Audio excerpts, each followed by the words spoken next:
What should have been the happiest day of my life turned into a moment of shocking revelation, and justice served.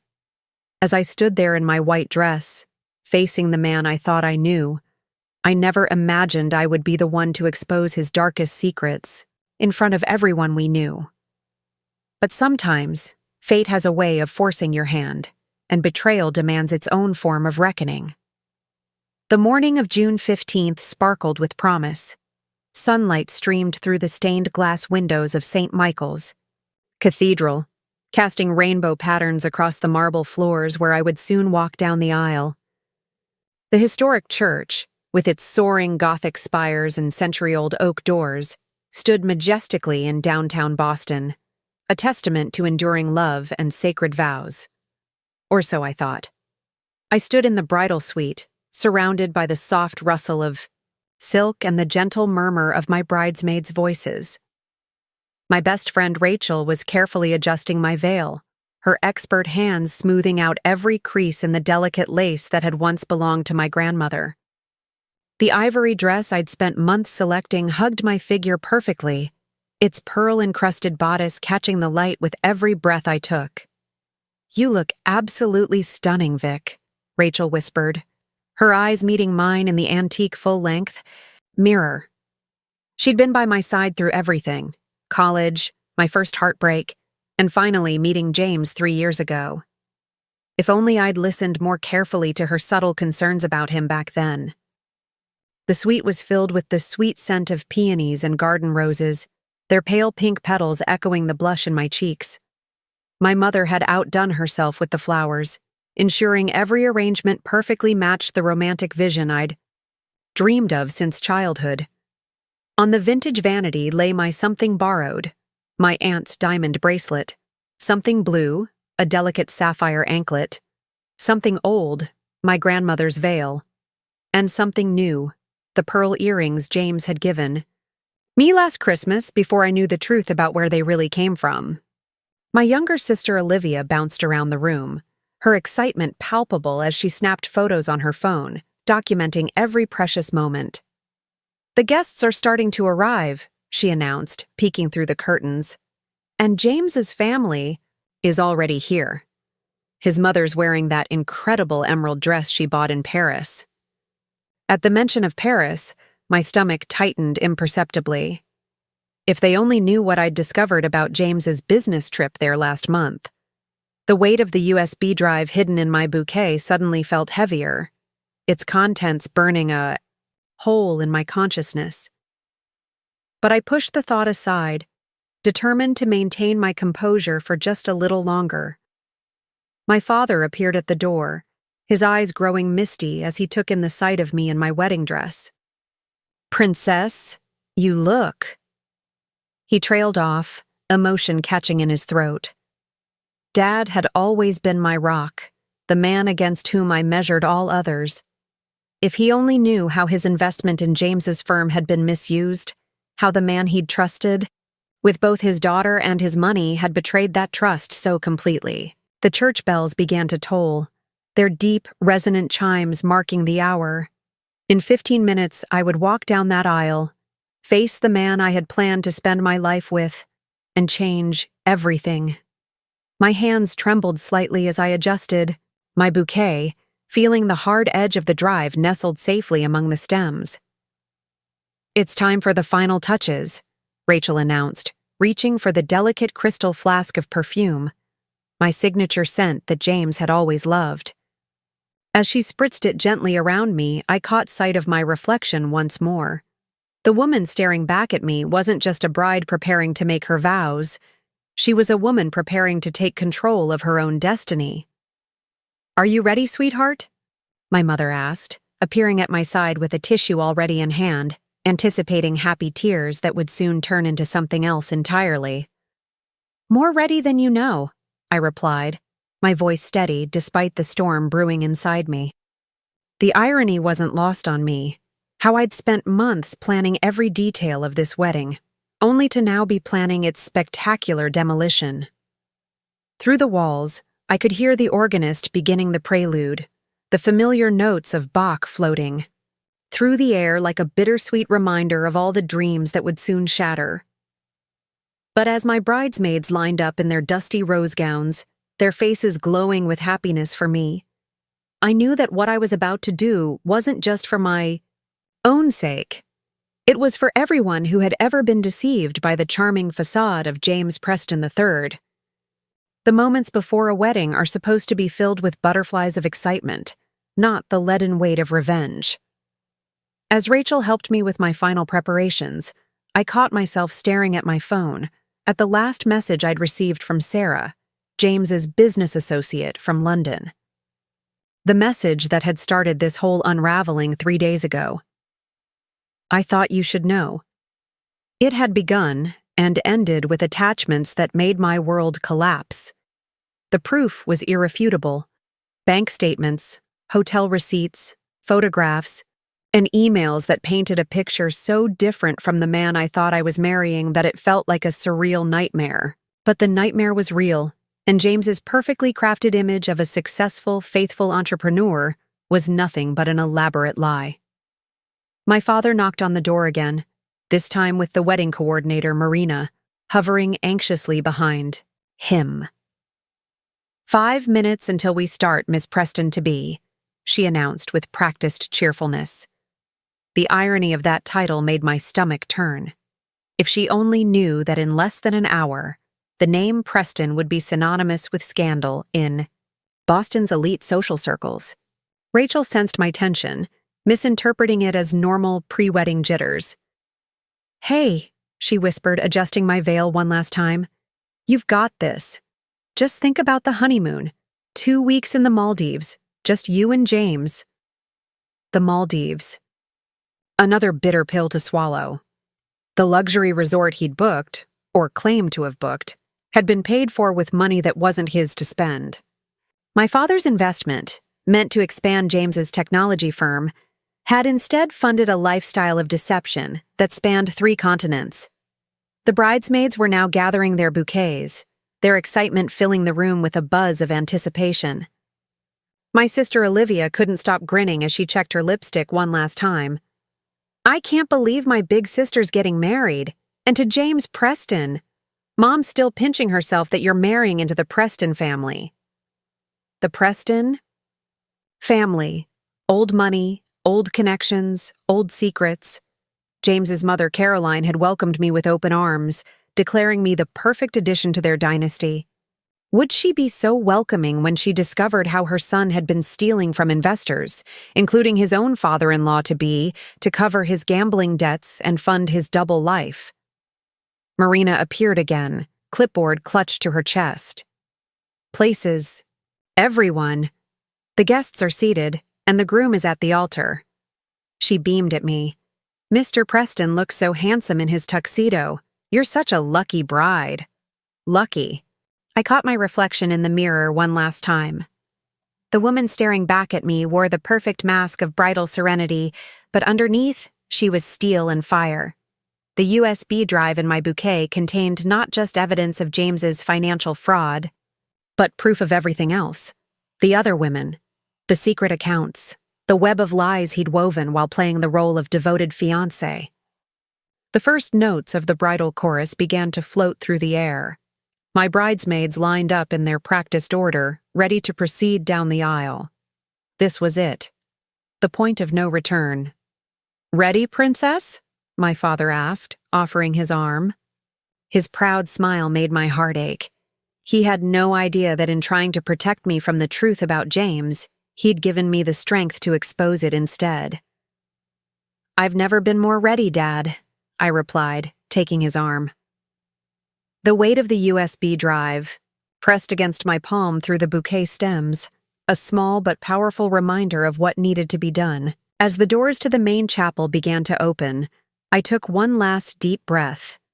The faces of 300 guests would soon turn to watch me walk down the aisle, expecting to witness a fairy tale wedding. Instead, they would see something far more memorable. The moment a bride chose truth over tradition, justice over romance, and strength over silence. Outside the bridal suite, the cathedral hummed with anticipation. Marina, our wedding coordinator, rushed past with her ever-present headset, directing late-arriving guests to their seats. Through the heavy wooden door, I could hear the murmur of conversations, the rustle of programs, and the subtle shifting of 300 people waiting to witness what they thought would be the society wedding of the year. "Your makeup is perfect," Rachel said, stepping back to admire her handiwork. "Though I still think we should have gone with the darker shade for your lips." She was stalling, I knew. My best friend since college had always been able to read my moods, and something about my calm demeanor must have seemed off to her. I caught her studying my face in the mirror, concern flickering behind her professional bridesmaid smile. If only I could tell her everything, about the late-night email that had appeared in my inbox 3 days ago, about the hours I'd spent verifying its contents, about the choice I'd made yesterday while everyone else was at the rehearsal dinner. But I couldn't risk it. Not yet. "The flowers arrived from the conservatory," Olivia announced, bouncing back into the room with my bridal bouquet. White peonies, cream roses, and delicate stephanotis blooms cascaded in a perfect waterfall, concealing the small USB drive I'd carefully woven into the stems that morning. "James's mother is already telling everyone how much they cost. Did you know they flew them in from Holland?" Of course they had. The Prestons never missed an opportunity to flaunt their wealth. Wealth that, as I'd recently discovered, wasn't entirely their own. The familiar surge of anger rose in my chest, but I pushed it down. There would be time for that later. My mother appeared in the doorway, elegant in her mother-of-the-bride outfit that had cost more than my first car. "Victoria, darling, James sent this for you." She held out a small velvet box, her eyes sparkling with tears of joy. "He said it's been in his family for generations." With steady hands, I opened the box to reveal a stunning sapphire pendant. The stones winked at me. In the bright dressing room lights, as blue as the waters of Lake Como where James claimed he'd first realized he loved me. Another lie, as it turned out. He'd been in Lake Como all right, but not alone, and not thinking of me. "Here, let me help you put it on," my mother offered, already reaching for the clasp. "No," I said, too sharply. Everyone in the room froze. Forcing a smile, I softened my voice. "I mean, I'd rather save it for after the ceremony. It might clash with grandmother's necklace." My mother nodded, though I could see the question in her eyes. I'd been doing that a lot lately, making excuses, deflecting, maintaining the facade of a happy bride while my insides churned with the knowledge of what was to come. The cathedral bells began to toll, marking the quarter hour. 15 minutes until the ceremony. 15 minutes until I walked down that aisle and changed everything. My bridesmaids burst into a flurry of last-minute activity, checking their hair, straightening their dresses, gathering their bouquets. "The groomsmen are in position," Marina announced, popping her head in. "James is asking if you need anything. He seems nervous." She winked conspiratorially. More nervous than any groom I've ever seen, actually. I bet he was nervous. The night before, I'd sent him a single text. "I know everything." He'd called immediately, of course, but I'd let it go to voicemail. Let him sweat. Let him wonder. Exactly what I knew. Let him stand at that altar, in front of everyone who mattered in his world, and wonder which of his many secrets I'd discovered. The irony wasn't lost on me, how I'd spent months planning every detail of this wedding, from the hand-calligraphed place cards to the exact shade of pink for the sunset lighting. Now, all those details seemed trivial compared to the weight of the truth I carried, as heavy as the diamond ring on my finger.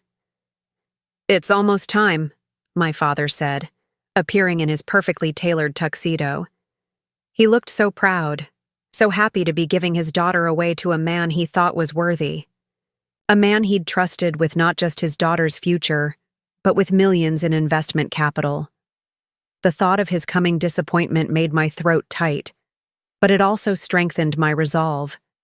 This wasn't just about me anymore. It wasn't, even just about James's betrayal of our relationship. This was about justice, about protecting others from the elaborate web of lies and fraud that James Preston III had woven under the guise of love and business acumen. As my bridesmaids filed out to take their positions, Rachel squeezed my hand one last time. "Ready to become Mrs. Preston?" I smiled, gripping my bouquet just a little tighter, feeling the edge of the USB drive press against my palm. "More than ready?"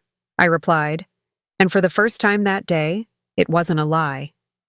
The heavy cathedral doors swung open, and the first notes of Pachelbel's canon filled the vast space.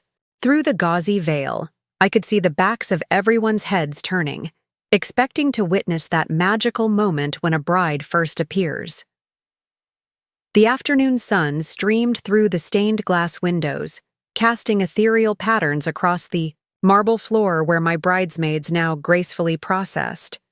But something was off.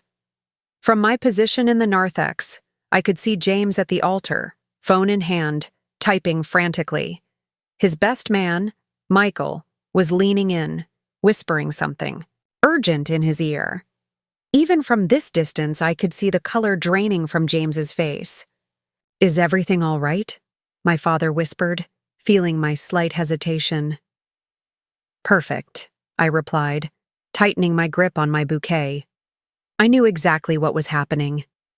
Sarah, James's business associate from London, would be sending her own wedding gift right about now, a detailed email to the board members of Preston Technologies about certain financial discrepancies. Timing, after all, was everything. The string quartet transitioned seamlessly into the next piece as Olivia, my last bridesmaid, began her walk. James was now visibly agitated, pulling at his collar, his eyes darting to the side chapel where I knew his phone had just buzzed again. His mother, Caroline Preston, resplendent in her designer dress and family jewels, was frowning from her front row seat.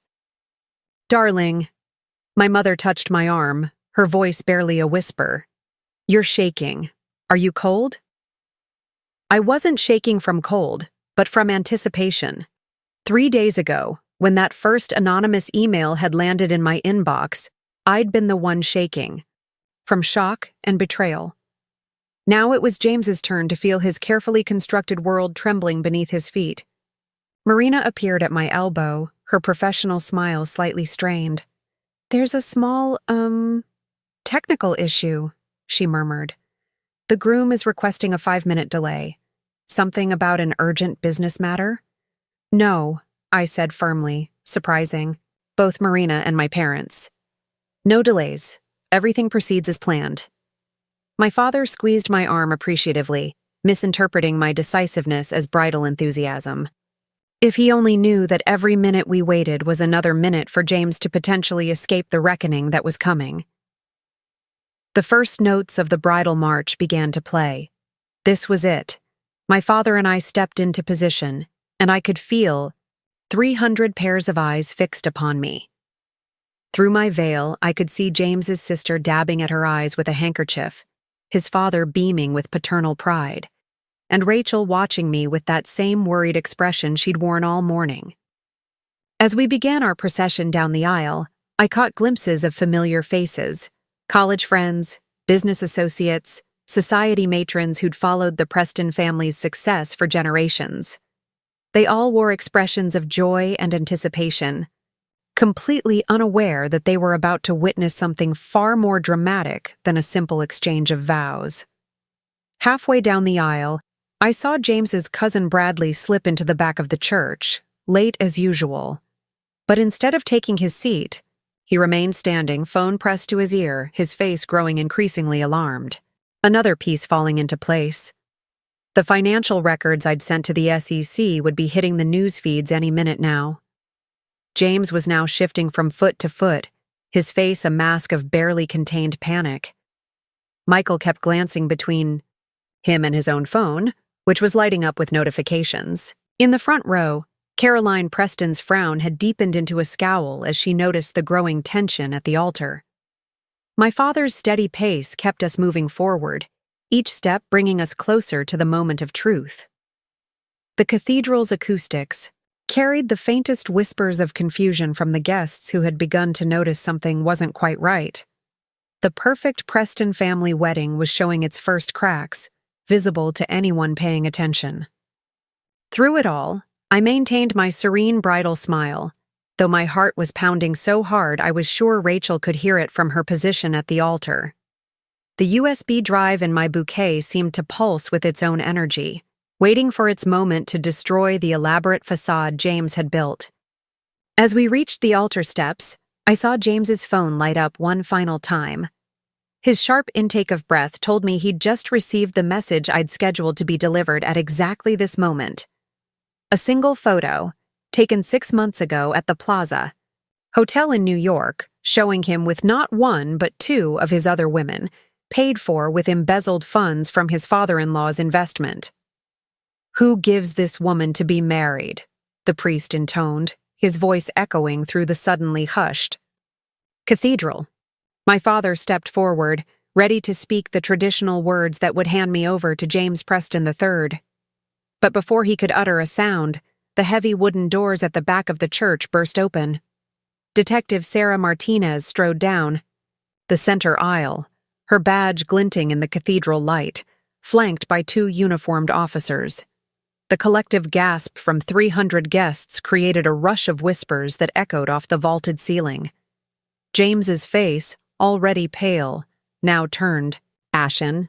"I apologize for interrupting," Detective Martinez announced, her voice carrying clearly through the hushed space. "But I'm afraid this ceremony cannot proceed." She turned to face James, her expression professionally neutral. "Mr. Preston, we need to discuss some rather serious financial discrepancies." Caroline Preston shot to her feet, designer dress rustling. "This is outrageous. Do you have any idea who we are? Who do you think you—" "I know exactly who you are, Mrs. Preston," the detective cut in smoothly. "And I'm well aware of your family's reputation. That's precisely why I'm here." She held up a document. "This is a warrant to search all Preston Technology financial records and personal accounts." The whispers turned to murmurs. James's father, Richard Preston II, stood up slowly, his aristocratic features twisted with confusion. "There must be some mistake. Our company's finances are completely transparent. We just passed an external audit last quarter." I watched as James's right hand twitched toward his pocket, toward his phone, but Michael grabbed his arm, stopping him. "Smart man. Destroying evidence wouldn't help now." "Victoria," James turned to me, his voice trembling but loud enough for the front rows to hear. "Sweetheart, this is just a misunderstanding. Let's proceed with our ceremony, and my lawyers will sort this out later." That was my cue. "Actually, James," I said, my voice steady as I lifted my veil, "I don't think we should proceed." I turned to face our guests, pulling the USB drive from my bouquet. "You see, I have proof that this isn't a misunderstanding at all." Marina, our wedding coordinator, made a small choking sound from the side aisle. Rachel's eyes widened in understanding, finally realizing why I'd been so calm all morning. But I kept my focus on James, watching as recognition dawned in his eyes. "The SEC has already received copies of everything I'm about to show you," I continued, moving toward the laptop that had been set up to display our wedding photo slideshow. "But I thought your family, our guests, and especially my father, deserved to see the truth for themselves." "Victoria!" James hissed, starting toward me, but Detective Martinez stepped between us. "I wouldn't, Mr. Preston," she warned. "You're in enough trouble already." My fingers were steady as I inserted the drive and pulled up the first document, a series of bank transfers showing how James had systematically siphoned money from my father's investment into offshore accounts. "For those in the back," I said, my voice carrying clearly through the stunned silence, "these are records showing how James stole not just from my father, but from every investor in his latest tech venture. But that's not all." I clicked to the next file. "These are receipts from hotels across Europe and Asia, where James entertained his various companions using company funds. The photos that appeared on screen made Caroline Preston sink back into her seat, one manicured hand pressed to her throat. Images of James with different women in luxury hotels, timestamps showing they were taken during business trips when he was supposedly alone, when he was calling me every night to say how much he missed me. "You promised me the Milan merger, needed your personal attention," Richard Preston II said, his voice hoarse as he stared at a photo of his son in a Milan hotel suite, clearly not discussing business. "You said that's why you needed the extra funding." "Dad, I can explain," James started, but I wasn't finished. "The money trail is fascinating," I continued, bringing up more financial documents. "See, James didn't just steal from investors. He had a whole network of fake companies set up to hide his gambling debts. The Tokyo losses alone were in the millions. But my personal favorite," I clicked to the next slide, "is how he used my father's investment money to buy the engagement ring he gave me." A shocked murmur ran through the crowd. My father, still standing where we'd stopped at the altar steps, took a sharp breath.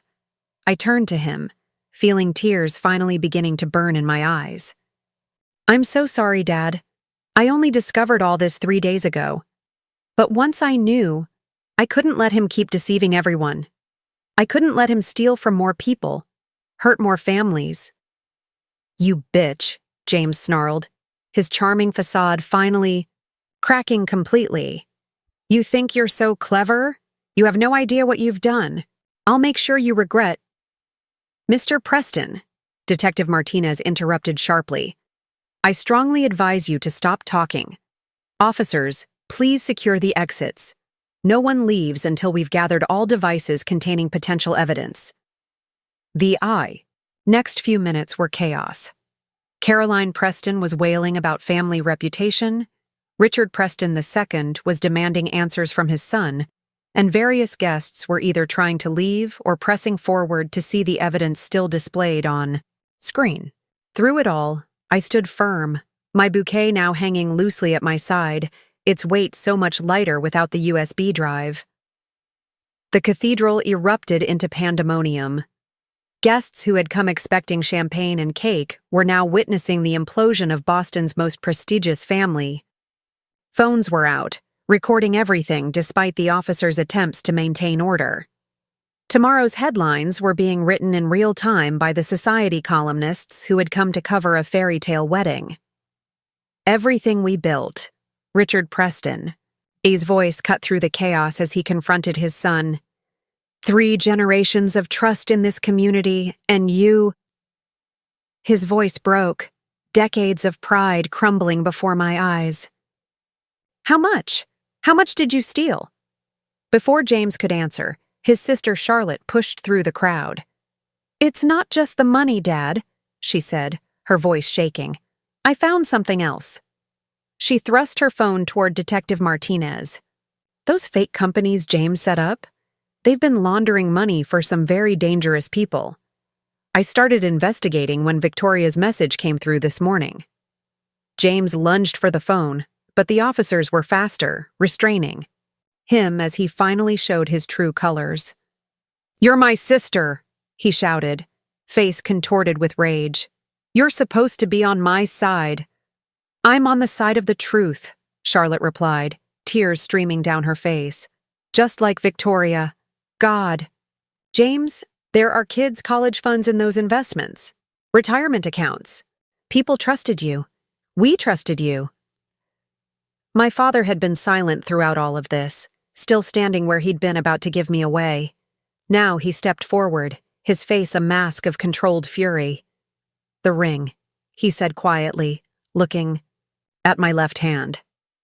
"You bought my daughter's engagement ring with money you stole from me?" "Mr. Hawthorne," James switched tactics, his voice taking on that smooth, persuasive tone I'd heard him use in business meetings. "Sir, I can explain everything. The market fluctuations, the temporary cash flow issues. It's all just a misunderstanding. Victoria's obviously confused about what she's found. If we could just—" "Confused?" I cut in, clicking to the next document on screen. Was I confused about the property you bought in Singapore under a false name? Or the shell company you created to hide your gambling losses in Macau? Each click brought up new evidence, new betrayals. Or maybe I'm confused about the private yacht you purchased last month using elderly investors' retirement funds? Caroline Preston, who had been alternating between wailing about the family name and trying to silence her daughter Charlotte, suddenly straightened up. "The yacht?" she repeated, turning to her husband. "Richard, he said that was your anniversary gift to me. It seems there are a lot of gifts James has been giving with other people's money," Detective Martinez observed dryly, examining Charlotte's phone. "Including, Mrs. Preston, those emerald earrings you're wearing right now." The society matron's hands flew to her ears, horror dawning on her face. The earrings had been James's Christmas gift to her. "A token of appreciation," he'd said, "for being such a supportive mother." Now we all knew whose money had actually paid for them. Rachel appeared at my side, slipping her hand into mine. "You knew," she whispered. "This is why you've been so calm. Why you insisted on handling the slideshow setup yourself this morning." I squeezed her hand, grateful for her support. I couldn't tell anyone. I couldn't risk him finding out and running before. My words were cut off by a commotion near the altar. Michael, James's best man, was backing away from him, shaking his head. "The Children's Hospital Fund," he was saying, his voice rising with disbelief. "You told me that investment was secure. My sister's kids, their medical treatments." "It was secure!" James shouted back. "Everything was fine until he jabbed a finger at me, started poking around where she didn't belong. This is your fault." He tried to move toward me again, but the officers held him firmly. "Mr. Preston," Detective Martinez's voice was steel, "I'm placing you under arrest for fraud, embezzlement, and what I suspect will be a growing list of financial crimes once our forensic accountants finish their work." As the officers began reading James his rights, Caroline Preston made one last attempt to salvage the situation. "Surely we can handle this privately," she pleaded, looking around at the watching crowd. "The Preston family has always been discreet about its internal matters." Discreet? I couldn't help but laugh. Like how James was discreet about stealing from children's medical funds?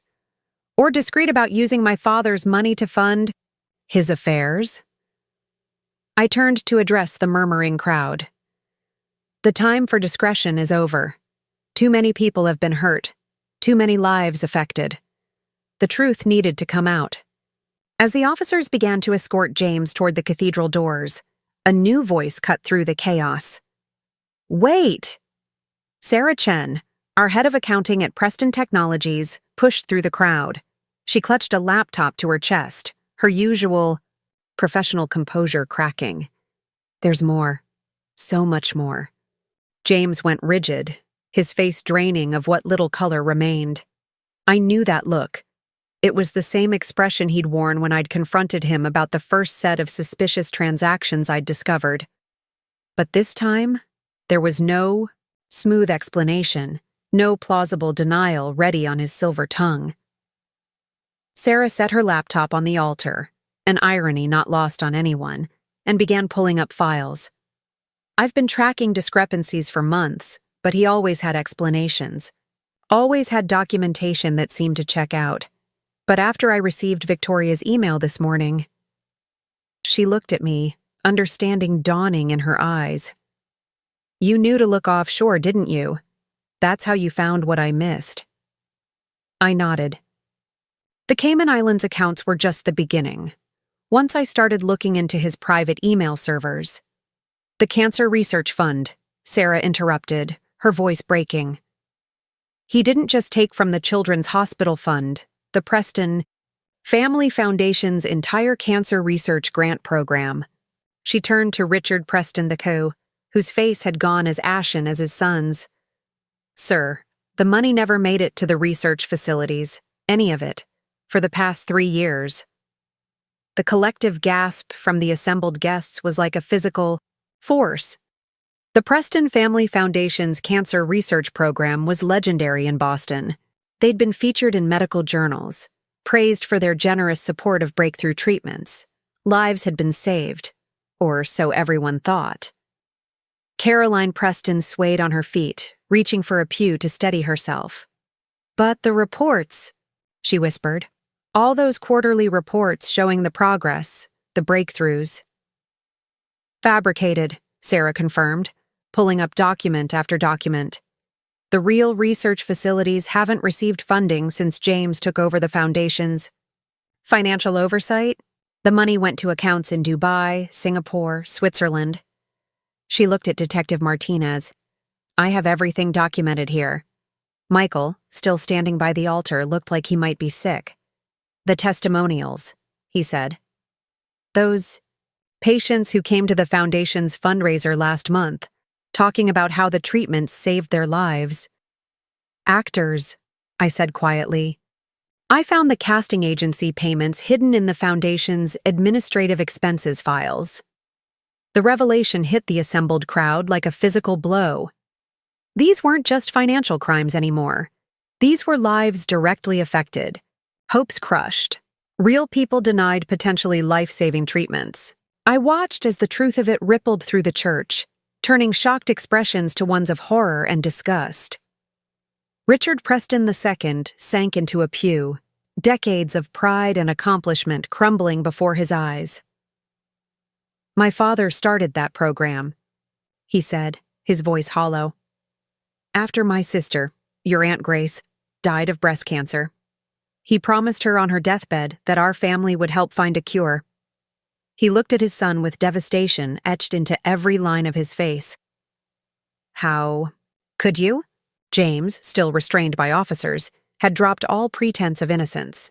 His handsome features twisted into something ugly as he spat out, "The foundation was bleeding money. Do you know how expensive medical research is? I found a better use for those funds. More profitable investments. Profitable." Charlotte's voice cracked like a whip. "You mean like the yacht? The women? The gambling?" She turned to Detective Martinez. "I want to press charges too, on behalf of the foundation. We trusted him. The whole family trusted him.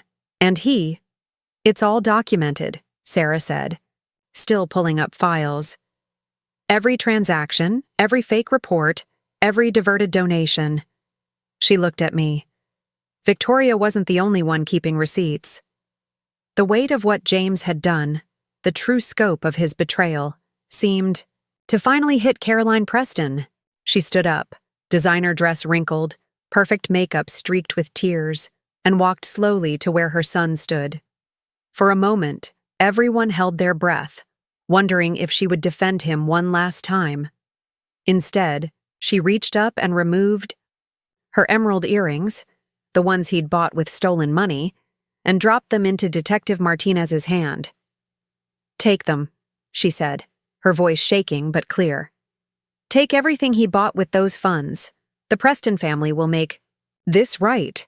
She turned to the assembled guests, drawing herself up with whatever dignity she could muster. "Every penny will be repaid. Every program will be restored. The foundation's work is too important to let one person's greed destroy it." The weight of Caroline Preston's words hung in the air, a promise made amidst the ruins of her family's reputation. But James wasn't finished. He laughed, a harsh, bitter sound that echoed off the cathedral's vaulted ceiling. "Make it right?" he sneered at his mother. "With what money? Everything's gone. The foundation's accounts, Dad's retirement, fund, even your precious family trust." His face twisted into a cruel smile. "Did you really think I'd leave anything untouched? I've been planning this for years." Richard Preston II staggered as if physically struck. "The family trust? But that's been protected for generations. There are safeguards, multiple trustees, all of whom trusted their beloved James Preston III implicitly," I cut in, pulling up another document on the screen. "Show them, Sarah. Show them how he did it." Sarah's fingers flew across her laptop keyboard. He used the foundation's stellar reputation to convince the trustees to invest in his tech ventures. Shell companies, all of them.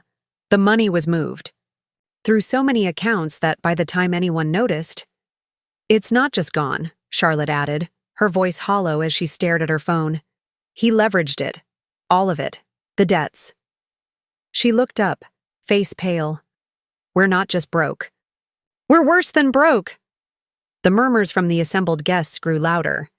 These weren't just society friends anymore. These were investors, board members, charity directors, people who had trusted the Preston name with their money, their hopes, their futures. My father stepped forward, his businessman's mind already calculating. "The properties can be liquidated, the assets frozen. We can—" "Already sold," James interrupted, seeming to take a perverse pleasure in destroying every hope of recovery. "Or mortgaged to the hilt. Face it, Dad." He turned to his father. "Your precious Preston legacy is worth less than the paper it's printed on."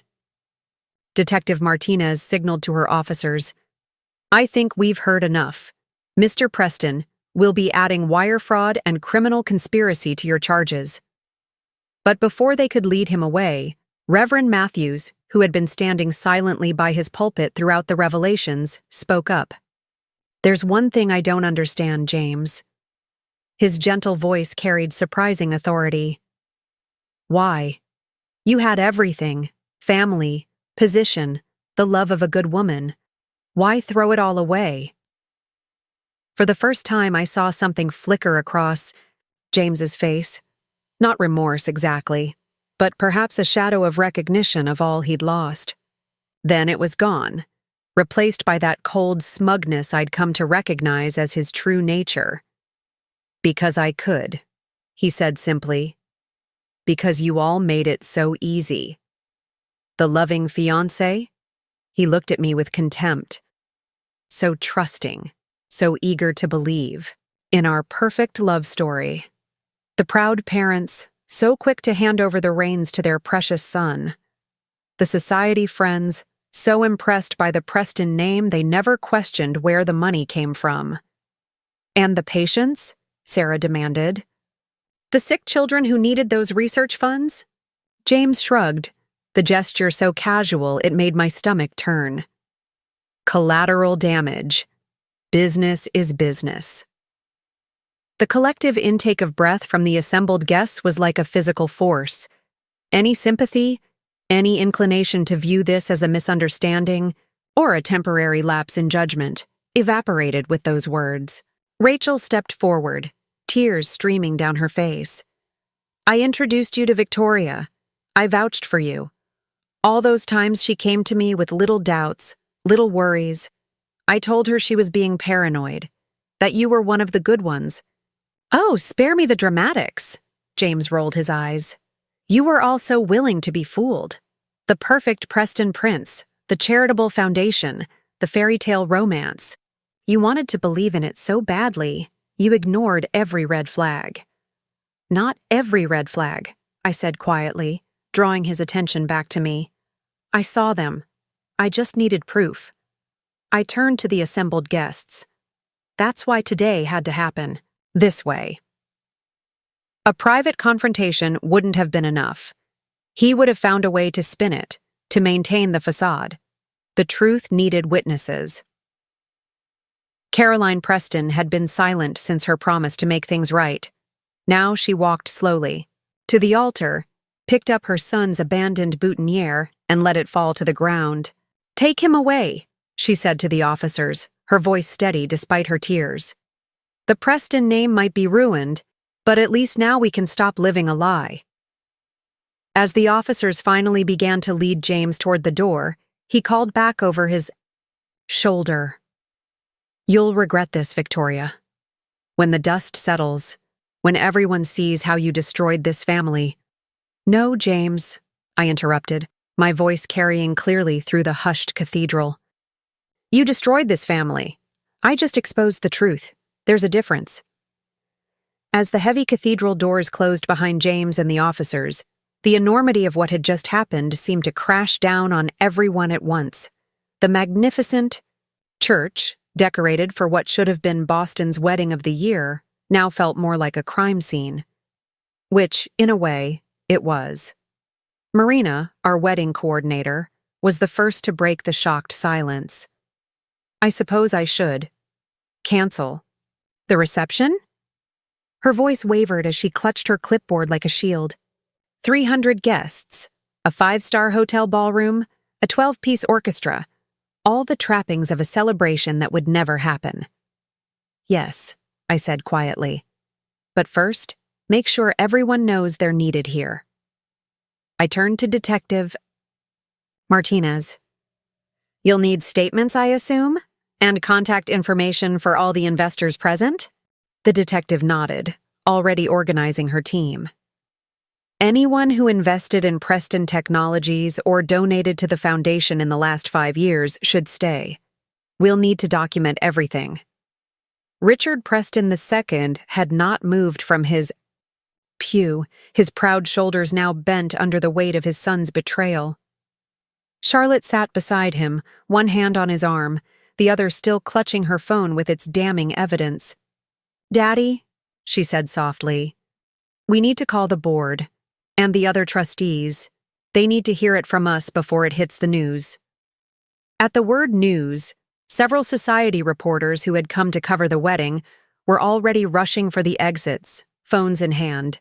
Tomorrow's headlines would be very different from the society pages they'd expected to write. Sarah was still at her laptop, now surrounded by a group of shell-shocked Preston Technologies executives. "The trading algorithms," one was saying. "The proprietary software we were developing." "Never existed," Sarah replied grimly. "The demos we saw were modified versions of existing products. The millions in development costs went straight to his private accounts." My father had moved to join their discussion, his business mind already working on damage control. "How many employees?" 237, Sarah answered promptly. Most of them had no idea. They were doing real work, developing real products. They just didn't know their salaries were being paid with. She trailed off, looking ill. "With stolen money," I finished for her. "From cancer research funds, children's medical treatments, retirement accounts." The scope of James's betrayal seemed to grow with each passing minute. Rachel appeared at my side, holding a glass of water. "Drink," she ordered. "You're shaking." She was right. Now that the adrenaline was wearing off, I could feel tremors starting in my hands. "I just keep thinking," I said, taking the water. "If I hadn't received that email, if Sarah hadn't double-checked those accounts, if Charlotte hadn't investigated further." I looked around the cathedral at all the lives James had affected. How much longer would it have gone on?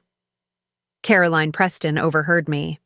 She had been standing alone near the altar, still elegant despite her tears. Now she approached, her composure remarkably intact for a woman whose world had just imploded. "You did the right thing," she said, surprising me. "The hardest thing, but the right thing." She twisted her wedding ring, a Preston family heirloom that would now be seized as evidence.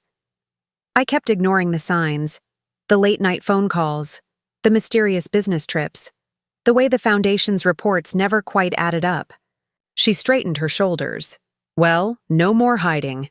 We'll face this head-on." Reverend Matthews, who had been quietly organizing his shocked parishioners, joined our conversation. "The church will help however we can," he offered. "Our community outreach program might be able to assist some of the affected families until we can access the records and see exactly what was stolen from whom," Detective Martinez finished, returning from giving instructions to her team. "Mrs. Preston, we'll need you and your husband to come to the station. There's a lot to go through." Charlotte spoke up from where she sat with her father. "I've been compiling everything I found. The offshore accounts, the shell companies, the fake medical research data." She stood, determination replacing shock on her face. "I'll help. I have a background in forensic accounting. That's how I started spotting the inconsistencies. I'll need to speak with all of you. the detective said, looking at me, Sarah, and Charlotte. Your evidence, your timelines of discovery, everything that led to today. As if the word today had broken some final spell, I suddenly became aware of my wedding dress, the veil now hanging limply down my back, the bouquet abandoned somewhere during the revelations. All these symbols of a future that had evaporated in a matter of hours. Rachel, ever practical, seemed to read my thoughts. "Let's get you changed," she said gently. "There's a long day ahead, and you can't give your statement to the police in a wedding dress." "Actually," Detective Martinez interjected, "we'll need to log the dress as evidence. The USB drive in the bouquet, the phone with the original email, everything from today needs to be documented." I nodded, understanding. This wasn't just a canceled wedding anymore. It was the beginning of what promised to be a long, complex investigation. As I looked around the cathedral at the clusters of shocked guests, devastated investors, and determined law enforcement officers, I realized that exposing James's crimes was just the first step. The real work, the recovery, the rebuilding, the quest for justice, was only beginning. The next few hours passed in a blur of police statements and documented evidence. The cathedral's bridal suite had been transformed into a makeshift command center, with Detective Martinez's team cataloging evidence while traumatized guests waited to give their statements. The wedding dress I'd chosen so carefully now lay carefully tagged in an evidence bag, along with the bouquet and its hidden USB drive. "The media's going crazy outside," Rachel reported, returning from a brief venture to the cathedral steps. She'd changed out of her bridesmaid dress into the casual clothes she'd brought for after the reception. "Every news outlet in Boston is here. Someone leaked the cancer research angle." I was now wearing the spare clothes Rachel had thought to bring for me. My best friend had always been the practical one. "How bad is it?" "Bad," she admitted. "The Preston name is trending on social media. People who donated to the foundation are coming forward. There's already talk of a class action lawsuit." Sarah looked up from where she was working with the forensic accountants. "It's worse than that. The technology partners are pulling out. 3 major contracts canceled in the last hour. Preston Technologies." She shook her head. 237 employees might be out of work by Monday. My father, who had been in constant phone contact with his legal team, ended his latest call with a grim expression. "The SEC is freezing everything connected to the Preston name. Bank accounts, properties, business assets, all locked down. Pending investigation." "Good," Charlotte said firmly.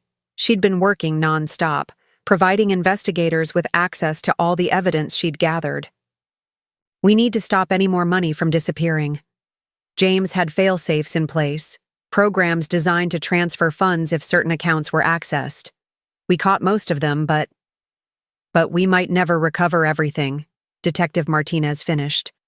She looked exhausted but determined. "The international accounts alone. We'll need cooperation from authorities in at least 6 countries." Caroline Preston sat quietly in a corner, her perfect posture finally beginning to crack. She'd removed all her jewelry, not just the tainted emerald earrings, but everything that might have been purchased with stolen funds. Her husband had been taken to the police station an hour ago to give a formal statement about the foundation's operations. "I keep thinking about Grace," Caroline said suddenly, her voice barely above a whisper. "Richard's sister. She died believing her death would help others through the research foundation. All those families who donated in memory of their loved ones." She looked up at me, her eyes red but dry. "Thank you for stopping this before he could hurt more people."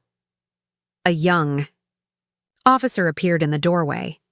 "Detective, we've got reporters asking for statements, and there's a group of Preston Technologies employees gathering outside. They're demanding answers about their jobs, their stock options." "No statements yet," the detective replied firmly. "But get me contact information for the employees. They're victims in this too. They'll need to be included in the investigation. Rachel touched my arm gently. Your phone's been blowing up. The wedding guests who left, they're all asking what they can do to help.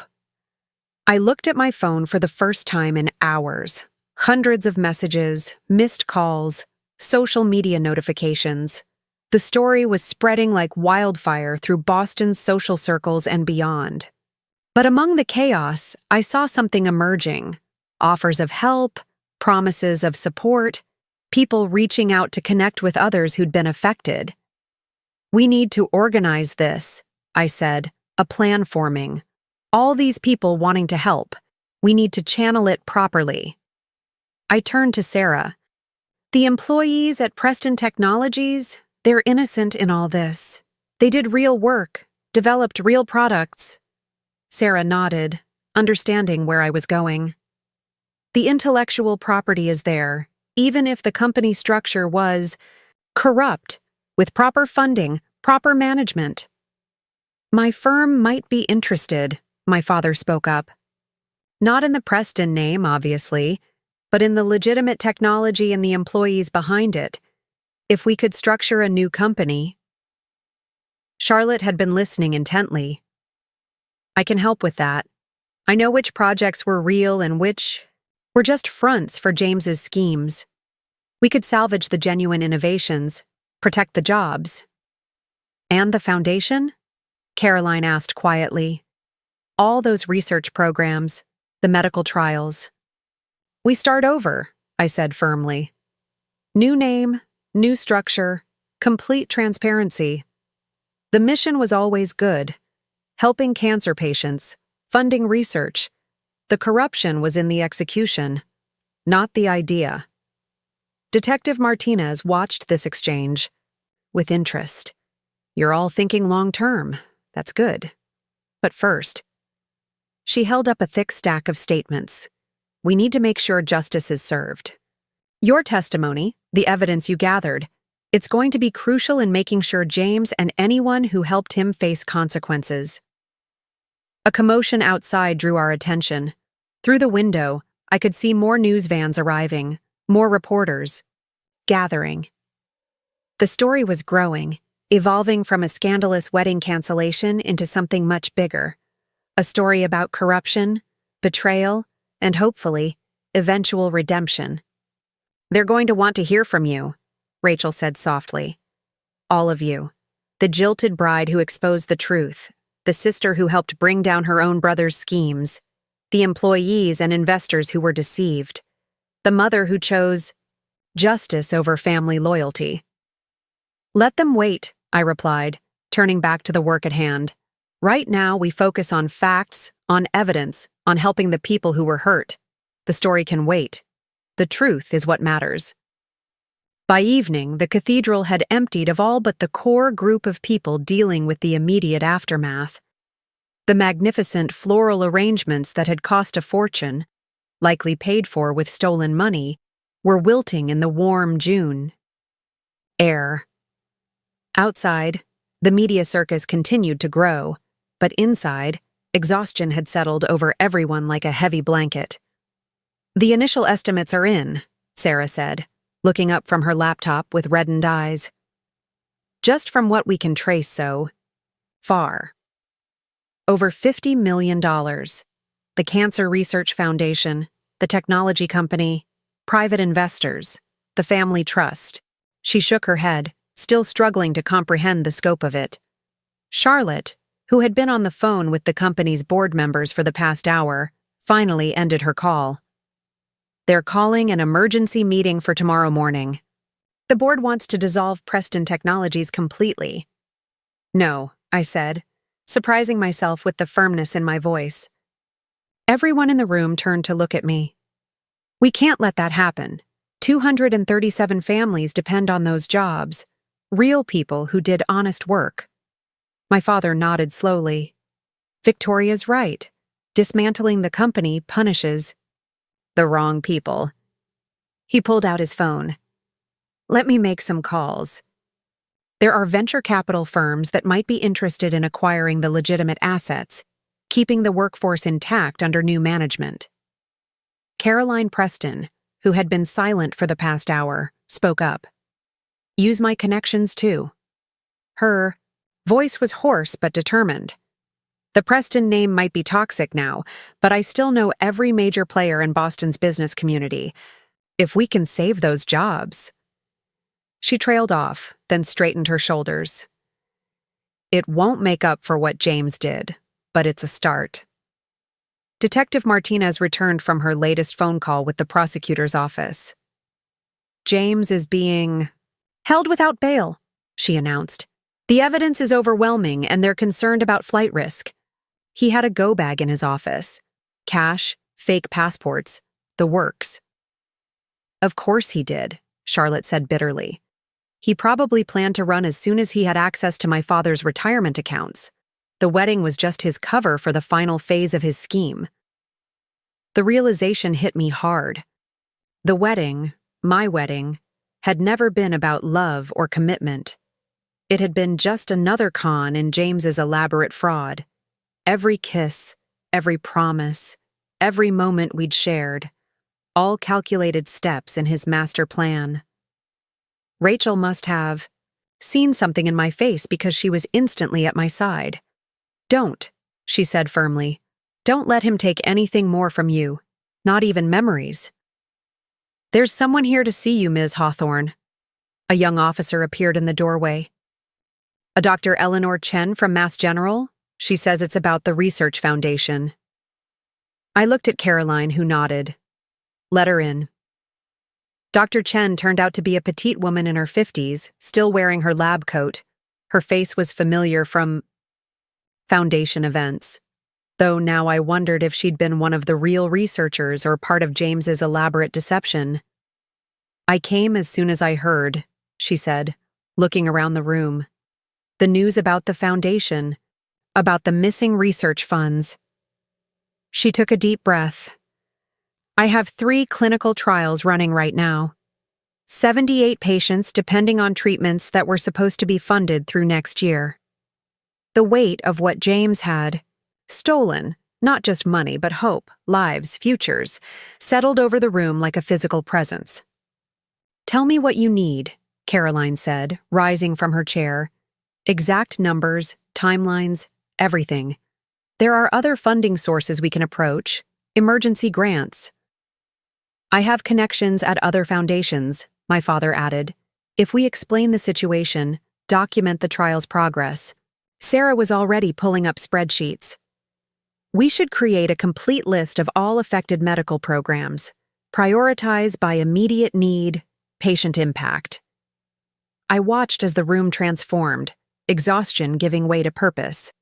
These people, all victims of James's betrayal in their own ways, were choosing to focus on solutions rather than despair.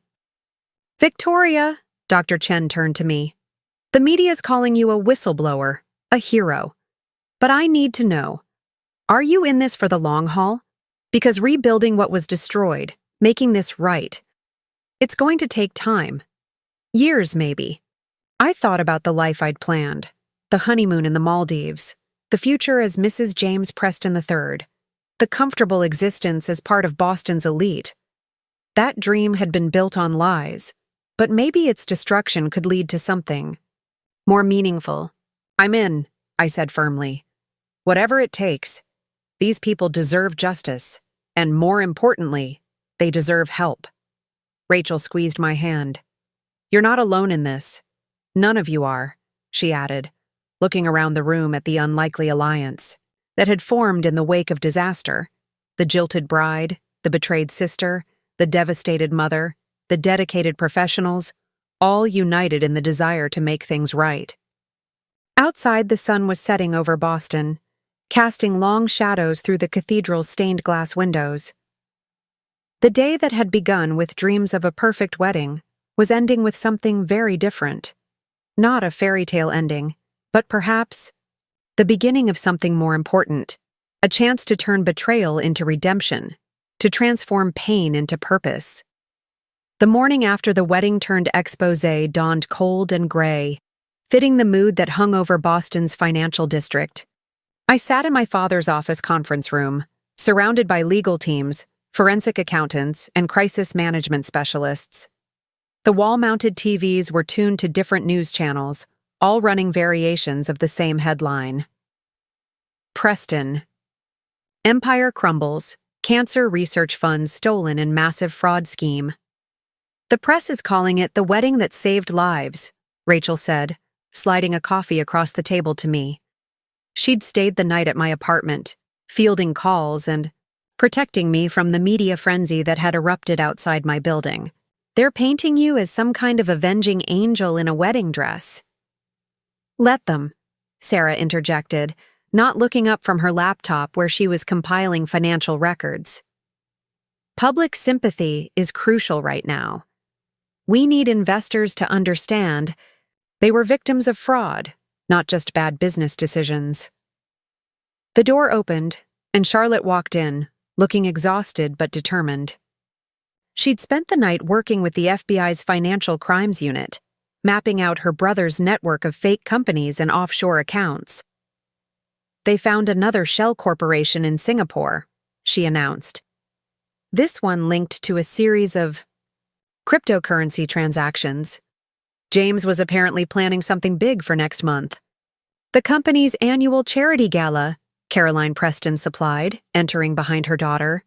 She looked decades older than she had yesterday morning, her usual perfect appearance showing signs of strain. He was going to announce a major expansion of the research program.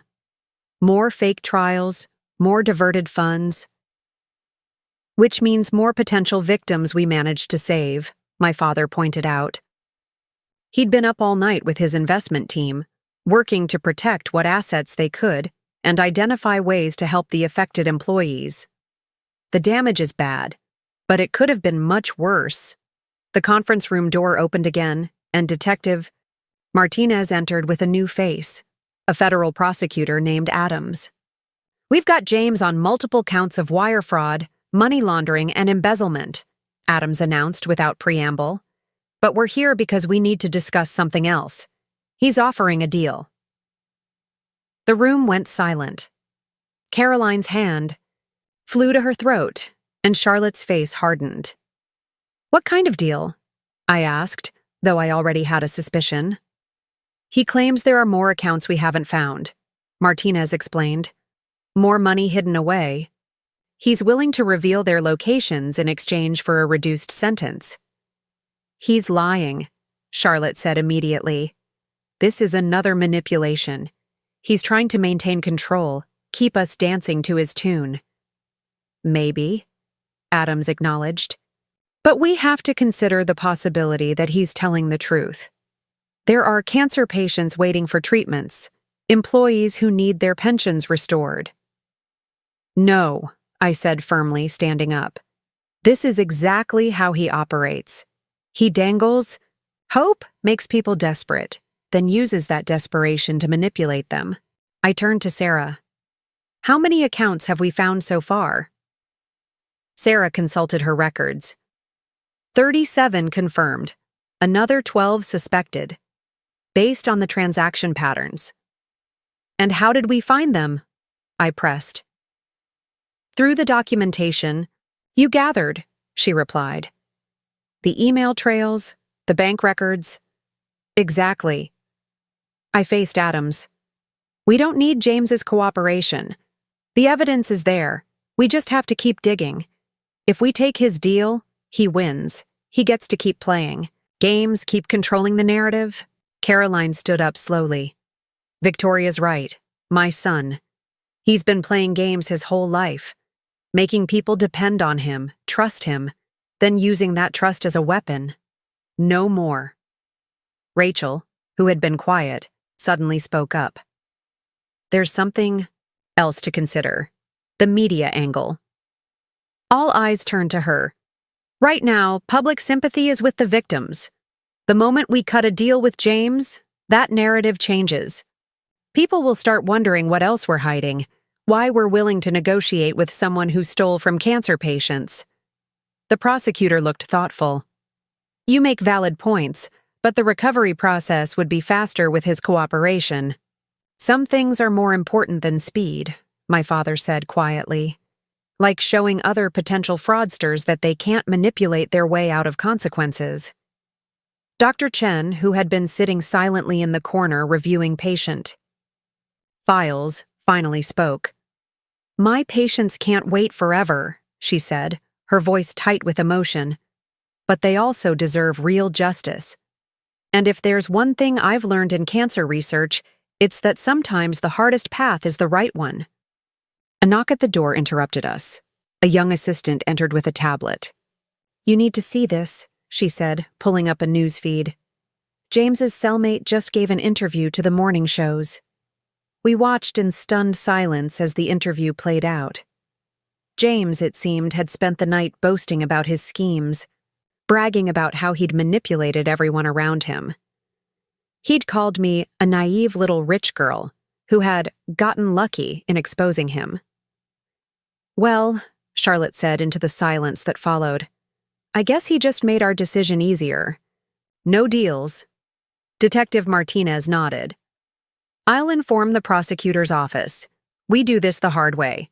Follow every lead, trace every transaction, build an ironclad case. In the meantime," my father added, "we focus on what we can control. Saving jobs, restoring research funding, helping the victims rebuild." I looked around the room at these people who had been strangers just days ago, now united in purpose. The path ahead would be long and difficult, but at least we were facing it together, with truth and integrity as our guides. By late afternoon, the conference room had transformed into a crisis management center. Whiteboards covered the walls, filled with flowcharts, timelines, and lists of affected parties.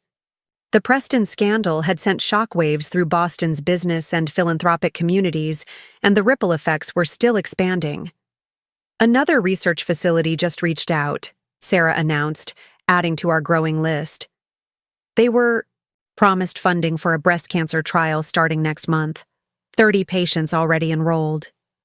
She rubbed her temples, exhaustion evident in every movement. How did none of us see this coming? The numbers were right there. "Because James designed the system to hide in plain sight," Charlotte replied, passing out fresh coffee to the team. Every transaction looked legitimate on its own. It was only when you stepped back and looked at the whole picture. "Like a magic trick," Rachel mused. "He kept everyone focused on the small details while the real deception was happening. On a larger scale." A commotion outside drew our attention. Through the glass walls, we could see a group of Preston Technologies employees gathering in the lobby. They looked shell-shocked, clutching newspapers with headlines about their company's imminent collapse. "I need to talk to them," I said, standing up. My father caught my arm. "Victoria, are you sure? These people just lost their jobs, their stock options, maybe their pensions." "Because of James, not because of me," I replied firmly. "They deserve to hear the truth from someone who'll look them in the eye while telling it." Caroline Preston rose as well. "I'll go with you. As a Preston, I owe them that much." We made our way to the lobby where the employees fell silent at our approach. I recognized many faces from company events, brilliant engineers, dedicated developers, honest people who'd believed in the company's mission. "I know you have questions," I began, my voice steady. "You deserve answers. But more than that, you deserve a future.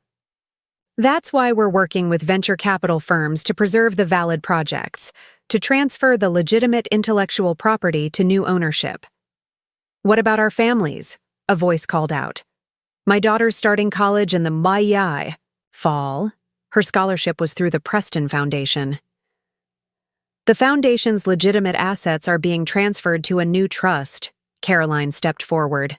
"All valid scholarships will be honored. I've already signed over my personal property as collateral to ensure it." Murmurs rippled through the crowd. Caroline Preston, known for her designer wardrobe and society parties, had spent the morning liquidating her personal assets to help cover the foundation's commitments. "But how do we know this isn't just another cover-up?" someone else demanded. How can we trust anything associated with the Preston name? You don't have to, I replied. That's why we're being completely transparent. Every transaction, every decision, every step of the recovery process will be publicly documented. We're setting up an independent oversight committee. I'll vouch for that, a new voice joined the conversation. Dr. Chen had arrived, along with representatives from other research institutions. The medical community is establishing its own review board. No more taking things on faith. Everything will be verified. The tension in the lobby began to shift. Fear and anger were still present, but now mixed with cautious hope. We're not asking you to trust blindly, Charlotte added, joining us. We're asking you to be part of the solution. We need your expertise, your knowledge of the legitimate projects, to help separate what was real from what was fraud. Sarah emerged from the conference room with stacks of papers. We've set up a secure website where you can document your projects, your contributions. Legal teams will review everything, ensure proper attribution and protection of intellectual property rights.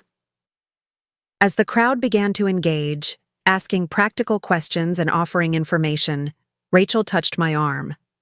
Look, she whispered, nodding toward the glass doors. Outside, more people were gathering, patients from the research programs, families who donated to the foundation, community members holding signs of support. The media was there too, but they weren't the circling vultures of yesterday. The story was evolving from scandal to recovery.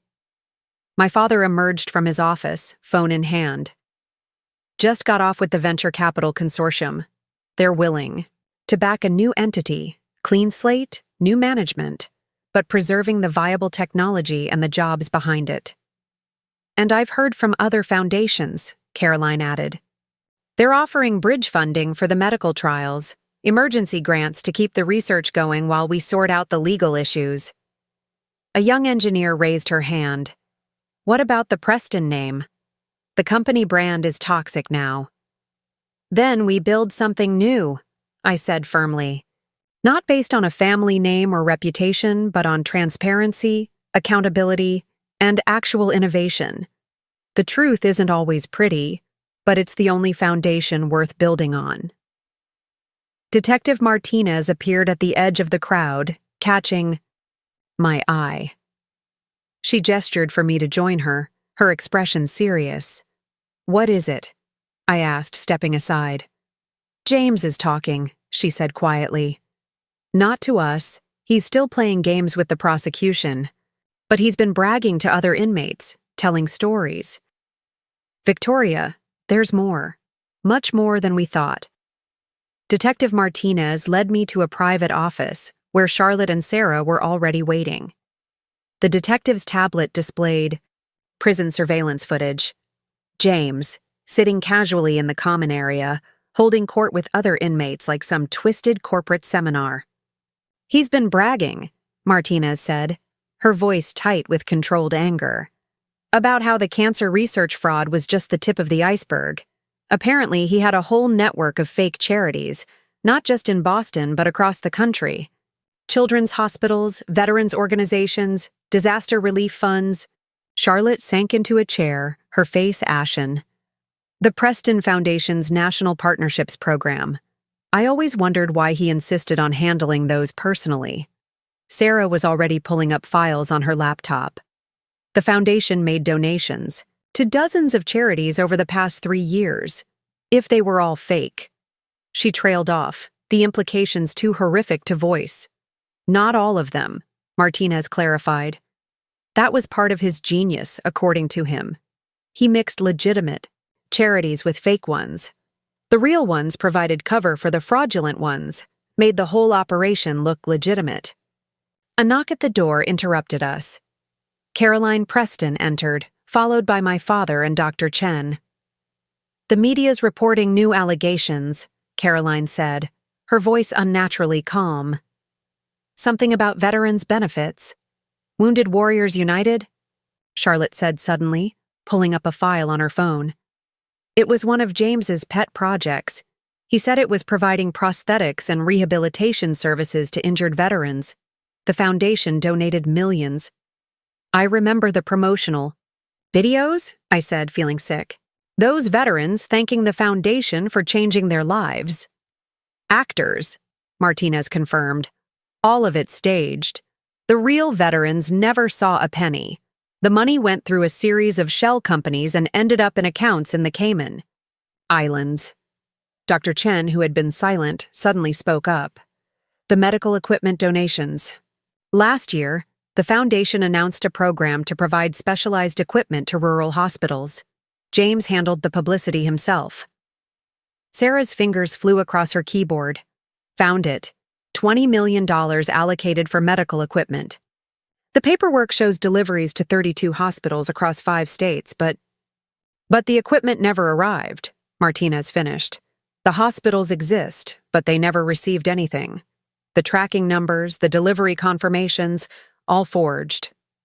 My father, ever the businessman, was already calculating. If this extends beyond Boston, beyond the foundation, we're looking at hundreds of millions in fraud, maybe billions, and hundreds, maybe thousands more victims, I added, thinking of all the people who had believed in these causes, who had donated their money and trust to help others. Caroline Preston stood absolutely still, her aristocratic bearing a sharp contrast to the devastation in her eyes. He used our name, generations of charitable giving, of public trust, to steal from the most vulnerable people in society. Veterans, sick children, disaster victims. Another knock, more urgent this time. Rachel burst in, holding her phone. You need to see this. James just gave an interview to a true crime podcast from prison. He's bragging about everything, calling himself the Robin Hood in reverse, stealing from charities to fund his lifestyle. Martinez took the phone, her expression darkening as she listened. He thinks this is funny. He's proud of it. No, I said, standing up. He's scared. This is what James does when he's cornered. He tries to control the narrative, make it seem like he's still in charge. But he's revealed something crucial. What do you mean? Charlotte asked. Listen to how he's bragging about the scope of it all. About how no one could possibly track down all the fake charities, all the victims. I turned to Sarah. He's giving us a roadmap. Every boast is a lead we can follow. Sarah's eyes lit up with understanding. You're right. The more he talks, the more evidence he gives us, Martinez nodded. My team's already pulling transcripts of his conversations with other inmates. Every name he drops, every scheme he brags about, it's all admissible evidence. We need to get ahead of this, my father said, already reaching for his phone. Set up a national hotline for potential victims. Create a database to track claims. And we need to reach out to legitimate charities, Caroline added, her voice stronger now. Help them prove they weren't part of his schemes. The last thing we need is people losing faith in all charitable giving. Dr. Chen stepped forward. The medical community will help. We can verify which equipment donations were real, which research programs actually received funding. And I'll coordinate with other FBI field offices, Martinez said. If he was operating nationwide, we'll need a coordinated investigation.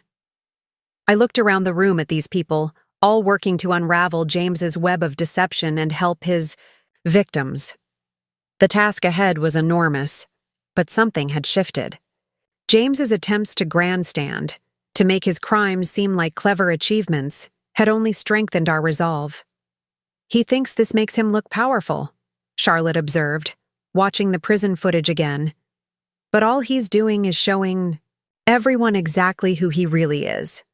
A man who took pleasure in hurting people who needed help the most. Then let him talk, I said firmly. Let him brag. Every word out of his mouth helps us find another victim to help, another wrong to right. He wanted to be remembered as a criminal mastermind? Instead, he'll be remembered as the man whose arrogance brought his own crimes to light. Within hours of James's prison interview going viral, our crisis center had to relocate to a larger space. My father's investment firm offered their entire executive floor, and we quickly transformed it into a command center for what was becoming a nationwide operation. We've identified 15 more fake charities so far, Sarah reported, updating the digital map that now dominated the main wall. Red pins marked confirmed fraudulent organizations, yellow for suspected ones, and green for legitimate charities that had been unwittingly used as cover. The map looked like it had broken out in a rash of red and yellow, spreading across multiple states. The veterans groups are the most extensive network, Charlotte added, coordinating with FBI teams across the country. He used their legitimacy to create a whole shadow system of fake rehabilitation centers. The real veterans organizations are devastated, their reputations, their donor trust. Focus on the solutions, I interrupted, seeing the overwhelming weight of it all threatening to crush her. What can we do right now? Rachel, who had transformed from bridesmaid to communications director overnight, looked up from her laptop. I've got representatives from legitimate veterans organizations flying in tomorrow. They want to help identify real veterans who were promised services and never received them. Good, my father nodded. And I've got commitments from 12 other investment firms. They're creating an emergency fund to support verified victims while the legal process plays out. Dr. Chen rushed in, waving a stack of papers. We found something in the medical equipment scandal. The tracking numbers James used for the fake deliveries? They weren't completely fake. They were modified numbers from real shipments to other hospitals. Which means there's a paper trail, Detective Martinez said, immediately grasping the significance. Real equipment that was diverted somewhere else. Already on it, Sarah called out, her fingers flying across her keyboard. Cross-referencing? Shipping manifests with hospital records. Wait. She sat back, staring at her screen. Some of this equipment shows up in inventories overseas. High-end medical equipment being used in private clinics in Dubai, Singapore. He was double-dipping, I realized. Taking donations for equipment that never reached American hospitals, then selling the real equipment internationally for a profit. Caroline Preston, who had been quietly working the phones with her society connections, set down her phone with a sharp click. It gets worse, she said, her voice tight. I just heard from Margot Whitfield. Her daughter's cancer treatment center? The one that supposedly received specialized equipment from our foundation? They've been using refurbished machines that were supposed to have been retired years ago. The implications hit everyone at once. Dr. Chen turned pale. If they've been using outdated equipment for cancer treatment. Get me a list of every hospital that was supposed to receive equipment, Martinez ordered. We need to check what they're actually using, what kind of treatments they've been providing. And we need to do it without causing panic, Rachel added. These hospitals are treating vulnerable patients. We can't just burst in announcing their equipment might be compromised. We handle it in phases, my father said, his business acumen kicking in. First, discrete equipment audits. Then, bring in the hospital administrators. Finally, coordinate with health authorities for any necessary patient notifications. A young FBI agent burst into the room. Detective Martinez, we've got something. From the prison. James was making calls, even after his arrest, using other inmates' phone privileges. Track every call, Martinez ordered, and get me everything you can on international medical equipment sales from the past 3 years. I watched as the team mobilized, each person tackling a different aspect of the expanding crisis. What had started as a wedding day revelation had grown into something that would affect thousands of lives across the country. Victoria, Rachel called softly. CNN is asking for an interview. They want to talk to the bride who exposed it all. No, I said firmly. This isn't about me or my wedding anymore. It's about the victims. Tell them we'll provide detailed information about the victim support hotline and the verification process for claims. The story needs to be about helping people, not about dramatic revelations. Charlotte looked up from her work with a slight smile. James would hate that. He wanted this to be about him, his cleverness, his schemes. Instead, it's becoming about people coming together to help his victims. Caroline, who had been unusually quiet, suddenly spoke up. I just realized something. The Preston name has been associated with philanthropy for 3 generations. James didn't just steal money. He stole the trust people had in charitable giving itself. Then we rebuild that trust, I said, moving to the map. Every red pin, every fake charity, we replace it with real help. Legitimate organizations, transparent operations, verified results. It won't be quick, my father warned, or easy. Some of these victims have lost everything. Then we take as long as it needs, I replied. James spent years building this web of deception. We'll spend as long as it takes to make it right. Dr. Chen, who had been examining hospital records, looked up. The first step is admitting there's a problem. Thanks to James's prison bragging, we can't hide this anymore. No more cover-ups, no more protecting reputations at the expense of truth. Speaking of truth, Martinez said, returning from a phone call. James is asking to speak with you, Victoria. Says he has information about other schemes, but he'll only share it with you. The room fell silent, all eyes turning to me. I thought about James, sitting in his prison cell, still trying to manipulate, still trying to control the narrative. Tell him no, I said firmly. We'll find the truth ourselves, the right way. He doesn't get to play games with people's lives anymore. The next morning brought the first real test of our recovery plans. The lobby of my father's building was filled with people, cancer patients who'd been promised treatments, veterans who'd never received their prosthetics, hospital administrators discovering their equipment wasn't what they thought it was. Each person carried a story of how James's schemes had affected their lives. We need to set up interview stations, I said, watching the crowd grow. Private spaces where people can share their stories without feeling exposed. And we need counselors. This isn't just about documenting losses. It's about helping people process the betrayal. Rachel was already coordinating with local crisis counseling services. I've got 5 counselors on their way, and the veterans support groups are sending peer counselors who understand what these people are going through. Sarah had set up a secure registration system, working with FBI tech teams to ensure every claim could be properly documented and verified. We need to make this as painless as possible for the victims, she insisted. They've already been through enough. A commotion near the entrance drew our attention. A group of reporters had followed a woman inside, someone I recognized from James's prison interview broadcasts. That's Margaret Chen, Charlotte whispered. She runs the biggest cancer research foundation on the West Coast. The one James claimed was his model for our foundation's fake programs. Margaret Chen strode through the lobby, ignoring the reporter's questions. She made straight for our group, her expression fierce. Where's Caroline Preston? Caroline stepped forward, her composure remarkable given the circumstances. I'm here, Margaret.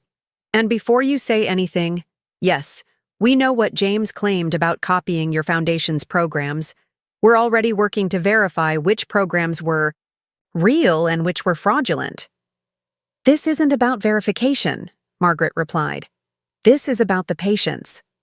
Your son's interview has people questioning every cancer research program in the country. Donors are freezing funds, demanding audits. Real patients are losing access to real treatments because no one knows what to trust anymore. The gravity of this new crisis hit me. James's bragging hadn't just exposed his own crimes, it had shaken public faith in legitimate medical research programs across the country. We need to coordinate, I said, stepping forward. All the legitimate foundations, all the real research programs. We need to create a unified verification system. Complete transparency. Margaret turned to me, her expression softening slightly. You're the bride, the one who exposed it all. I'm just someone who found the truth, I replied. But right now, we need to focus on helping everyone affected by James's lies, including the legitimate organizations suffering from guilt by association. Dr. Chen joined us, carrying a stack of medical files. We've started documenting every real research program that was used as cover for James's fake ones. If we can show exactly how he manipulated legitimate work. It's not enough, Margaret interrupted. We need something bigger. A complete overhaul of how medical charities operate and report their work. New standards for transparency, independent verification, real-time tracking of funds. I can help with that, my father offered. My firm has connections with accounting oversight boards, regulatory agencies. We can work on creating new industry standards. Charlotte, who had been quietly working on her laptop, suddenly called out, "Everyone, look at this." She turned her screen to show us a social media trend that was exploding.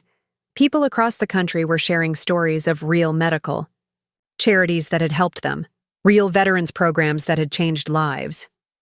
Real hope versus fake charity, Rachel read over her shoulder. It's going viral.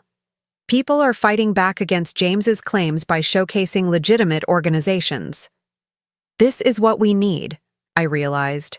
Not just damage control, but a complete reimagining of how charitable work is done and verified. James wanted to destroy people's faith in giving. Let's use this crisis to make giving more trustworthy than ever. Martinez arrived with new information from the FBI's forensic team. We've traced more of the international equipment sales. The money didn't just go to James's accounts. He was working with a network of corrupt hospital administrators. People who were willing to buy cut-rate equipment without asking questions.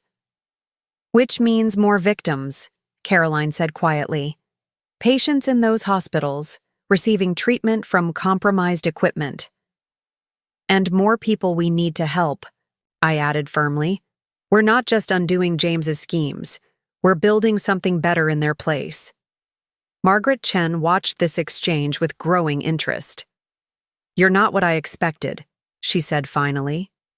I came here ready to fight, to protect my foundation's reputation, but you're already thinking bigger than damage control.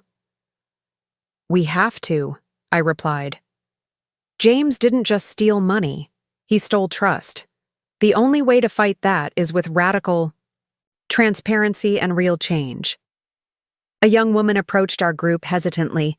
She wore a hospital gown and had clearly come straight from treatment. I saw the news, she said softly. About the fake research programs.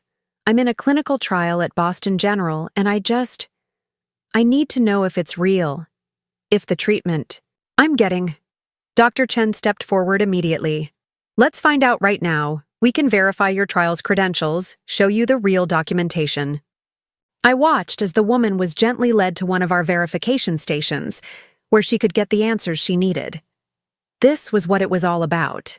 Not just exposing crimes, but helping each person affected by them. Victoria, Rachel called. The first round of counselors is here. And I've got representatives from 3 more legitimate foundations wanting to join our transparency initiative. I nodded, feeling for the first time that we were truly moving forward. James had tried to create a legacy of deception and fraud. Instead, he had inadvertently sparked a revolution in charitable giving and accountability. The transparency initiative gained momentum faster than anyone expected. By the end of the week, our command center had become the headquarters for what the media was calling the Clear Light Movement, a coalition of legitimate charities, medical institutions, and oversight organizations working to transform how charitable giving operated. 23 major foundations have signed on to the new transparency protocols, Rachel reported, updating our central database, including all the top cancer research organizations on both coasts. They're not just sharing their records, they're actively helping identify more of James's victims. Sarah, who had barely slept in days, looked up from her workstation. And we're finding them. Every legitimate foundation that joins us helps us identify more fake charities that James created to mirror their work. It's like putting together a puzzle where each piece reveals another part of the fraud. But it's also revealing something else, Charlotte added, bringing up a new set of data on the main screen. Look at these patterns. James didn't just copy legitimate charities. He studied them, found their weak points, their reporting gaps. In a twisted way, he's shown us exactly where the system was vulnerable.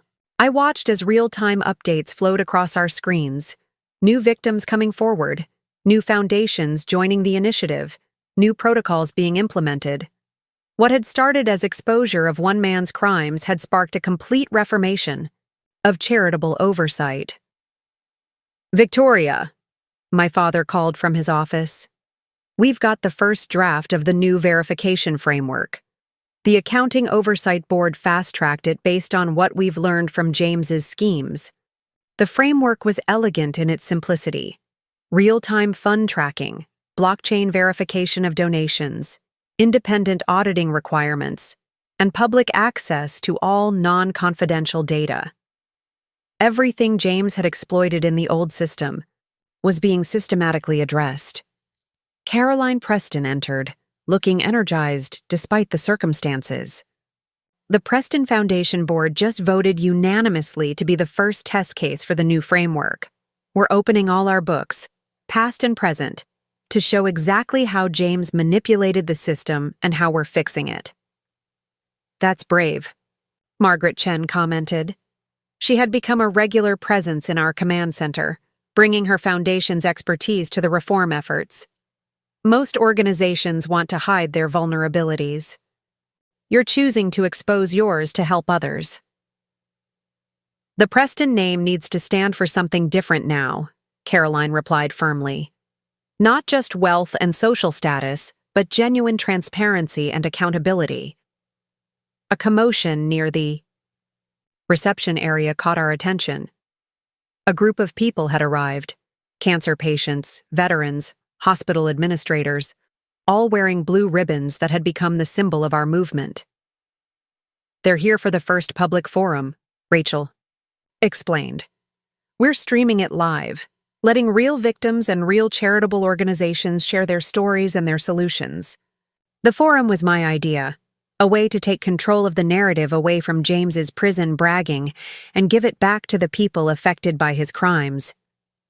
As I watched the participants gather, I saw something I hadn't expected: hope. "Ms. Hawthorne?"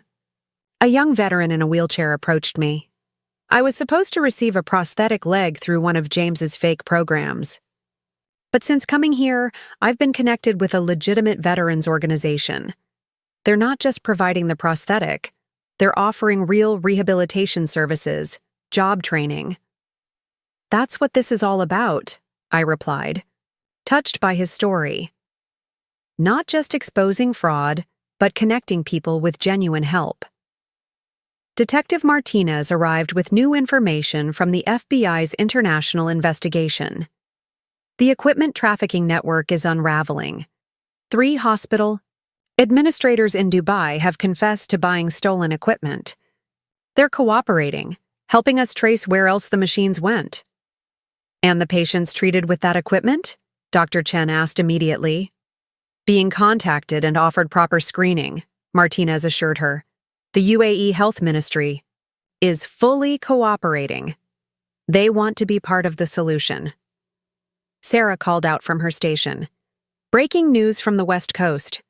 The California State Medical Board is adopting our verification protocols for all charitable medical programs in the state.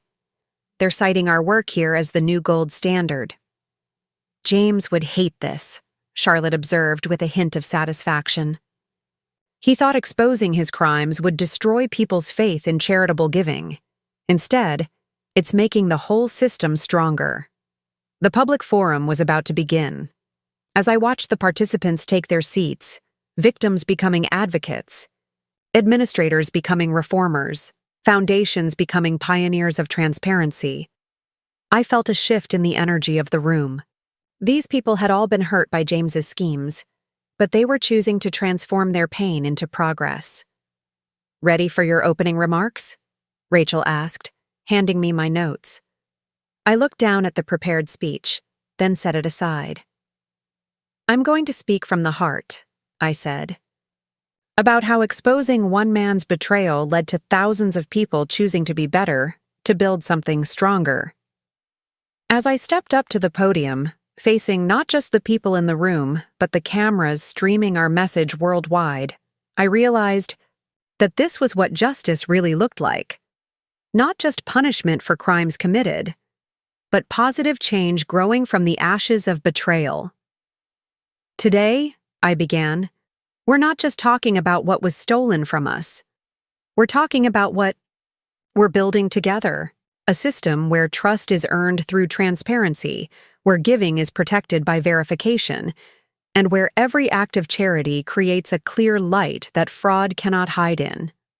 1 month after my would-be wedding day, I stood in the newly established Transparency Center, watching as real-time data flowed across the wall of screens. What had started in a crisis management room had evolved into a permanent institution dedicated to monitoring and verifying charitable activities across the country. 642 foundations have now adopted the new protocols, Sarah announced, her voice carrying a note of pride. She'd been appointed head of our technical oversight division, her experience in uncovering James's fraud making her uniquely qualified. Every day, more organizations are voluntarily opening their books. Charlotte, who had transformed from James's betrayed sister into a leading advocate for financial accountability, pulled up a new set of statistics. "Look at these donation patterns. Despite James's attempts to destroy public trust, charitable giving has actually increased. People aren't giving less, they're giving smarter. Because now they can see exactly where their money goes," my father added. He'd devoted significant resources from his investment firm to developing the tracking technology. "Every dollar can be traced from donor to end recipient. No more black boxes, no more taking things on faith." Rachel hurried in, tablet in hand. The Senate committee just announced hearings on charitable oversight reform. They want Victoria to testify about how exposing one fraud led to systemic change. I was about to respond when a familiar face appeared at the door. Dr. Eleanor Chen, now heading our medical verification task force. "You all need to see this," she said, her expression a mix of emotions. "We just completed the first comprehensive audit of cancer research programs nationwide." The room fell silent as she brought up her findings. The data told a story none of us had expected. James's fraud actually helped us identify dozens of smaller-scale deceptions in other programs, she explained. Not huge conspiracies like his, but inefficiencies, misallocations, administrative bloat. By fixing these issues, we've managed to redirect over $100 million back into actual research. Caroline Preston, who had thrown herself into reform, efforts to redeem her family name, looked up from her own work. The Preston Foundation's new scholarship program just cleared final verification. Real students, real needs, real oversight. Everything James pretended to do, we're now actually doing. "Ms. Hawthorne?" A young intern appeared with an urgent message. "There's someone here from the Veterans Affairs Office. They say it's important." The VA representative turned out to be a retired Marine colonel named Henderson. He carried himself with military precision but had kind eyes.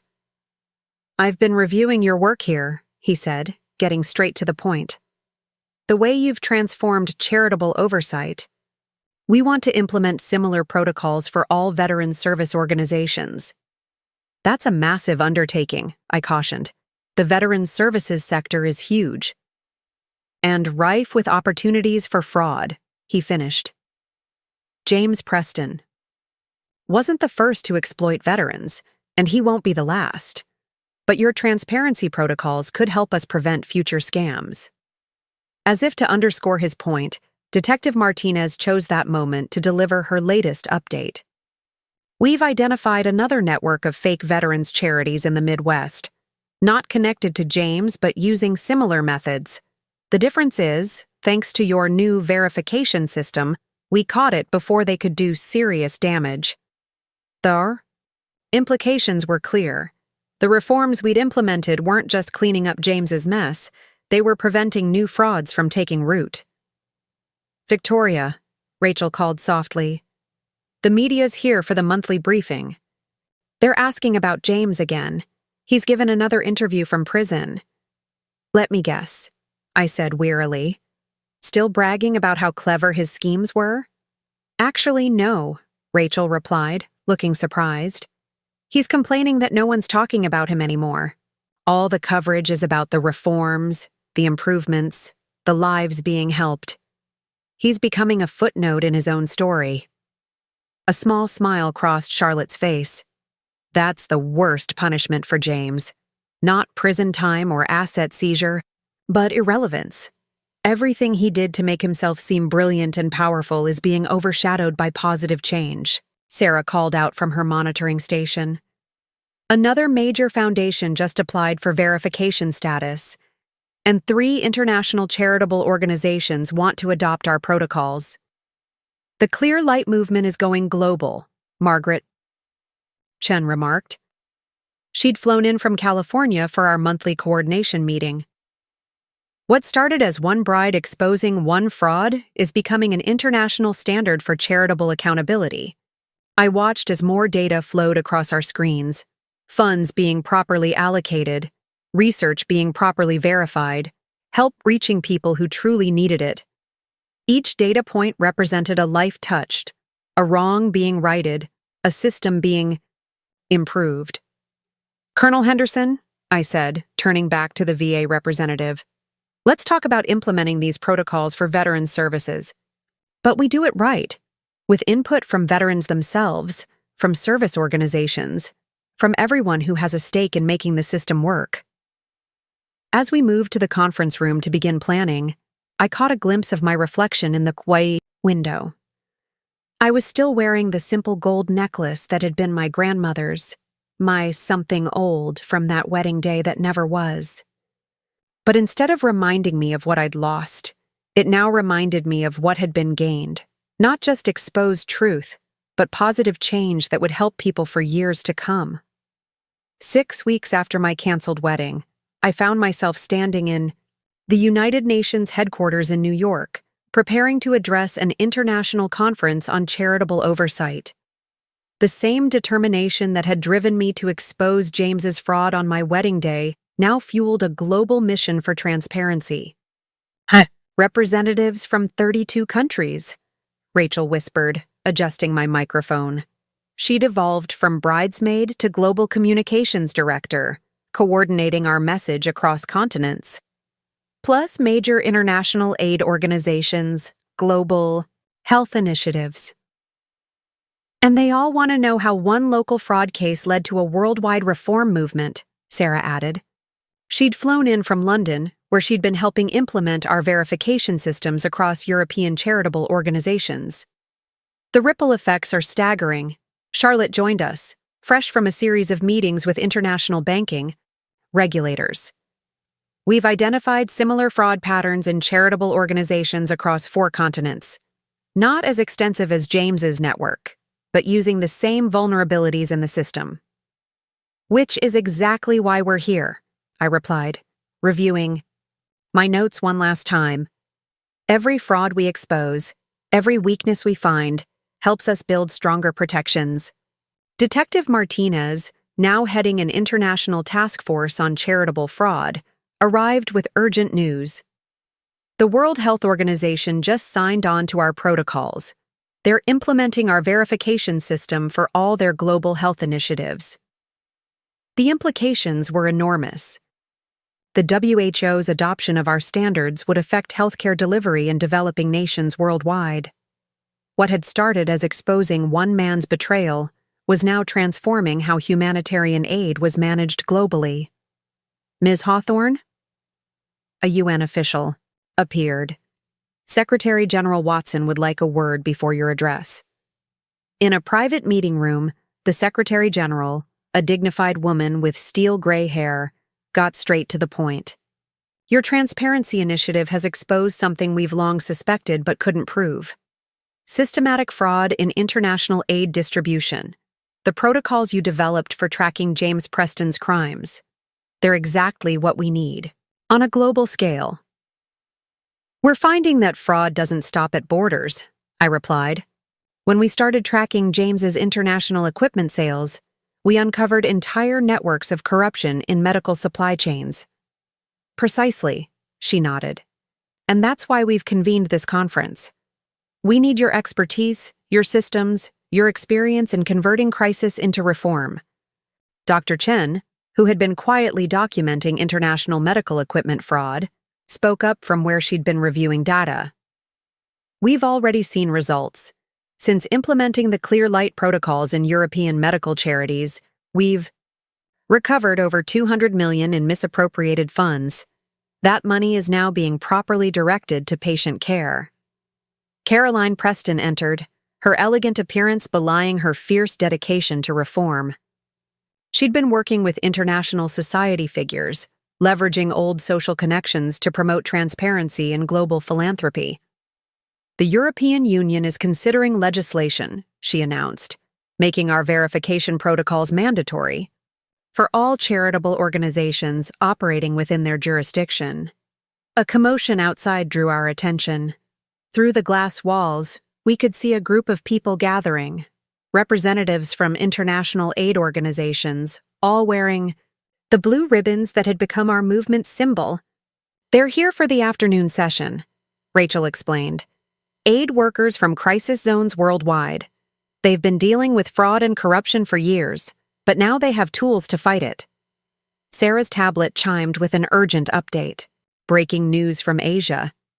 The major Buddhist charitable organizations are adopting our protocols. They're calling it the Path of Clear Light, linking our transparency movement to traditional values of honesty and compassion. The symbolism wasn't lost on any of us. What had begun as exposing a personal betrayal had resonated with universal values across cultures. Victoria, Charlotte called softly. There's something else you should see. She pulled up a news feed on her laptop. James gave another interview. I waited for the familiar surge of anger, but it didn't come. Instead, I felt a strange sense of pity as I watched my former fiancé, still trying to maintain his image of cleverness from behind prison walls. He's claiming he meant for this to happen, Rachel said, reading the transcript. Says he deliberately left trails to expose weaknesses in the system. That he's the real catalyst for reform. Let him claim what he wants, I replied. The truth is in the results. Real people getting real help, real organizations operating with real transparency. His motives don't matter anymore. The UN official reappeared. Ms. Hawthorne, they're ready for you in the main assembly. As I walked toward the podium, I thought about how far we'd come from that summer day in Boston. The wedding dress was now in an evidence locker. The cathedral where James's crimes were exposed was just another place of worship, but the movement that began there had taken on a life of its own. Looking out at the assembled delegates, representatives from nations rich and poor, from organizations large and small, all united in the pursuit of transparent charitable giving, I realized that this was what real justice looked like. Not just punishing one man's crimes, but transforming the systems that made those crimes possible. Ladies and gentlemen, I began, my voice steady. We gather here not to discuss a single fraud case, but to seize an opportunity for global change. What we learned from exposing one man's betrayal has given us the tools to protect millions of vulnerable people worldwide. The clear light of transparency knows no borders, and neither should our commitment to reform. 2 months after the UN conference, the Transparency Center had become a hub of global reform. What began in a crisis management room now occupied an entire floor of a downtown Boston office building, with satellite offices opening in London, Singapore, and Geneva.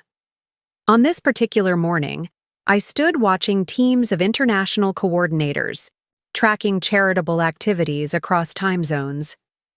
The numbers just came in from the Asian-Pacific region, Sarah announced, bringing up a holographic display that showed real-time fund tracking across continents.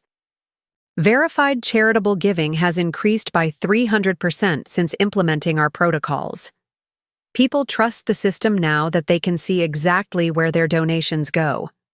Charlotte, who had just returned from establishing our European Oversight Division, added another layer to the display. "Look at this pattern," she pointed to a cluster of data points. "Every time we implement verification in a new region, we first uncover fraud, then see a surge in legitimate giving.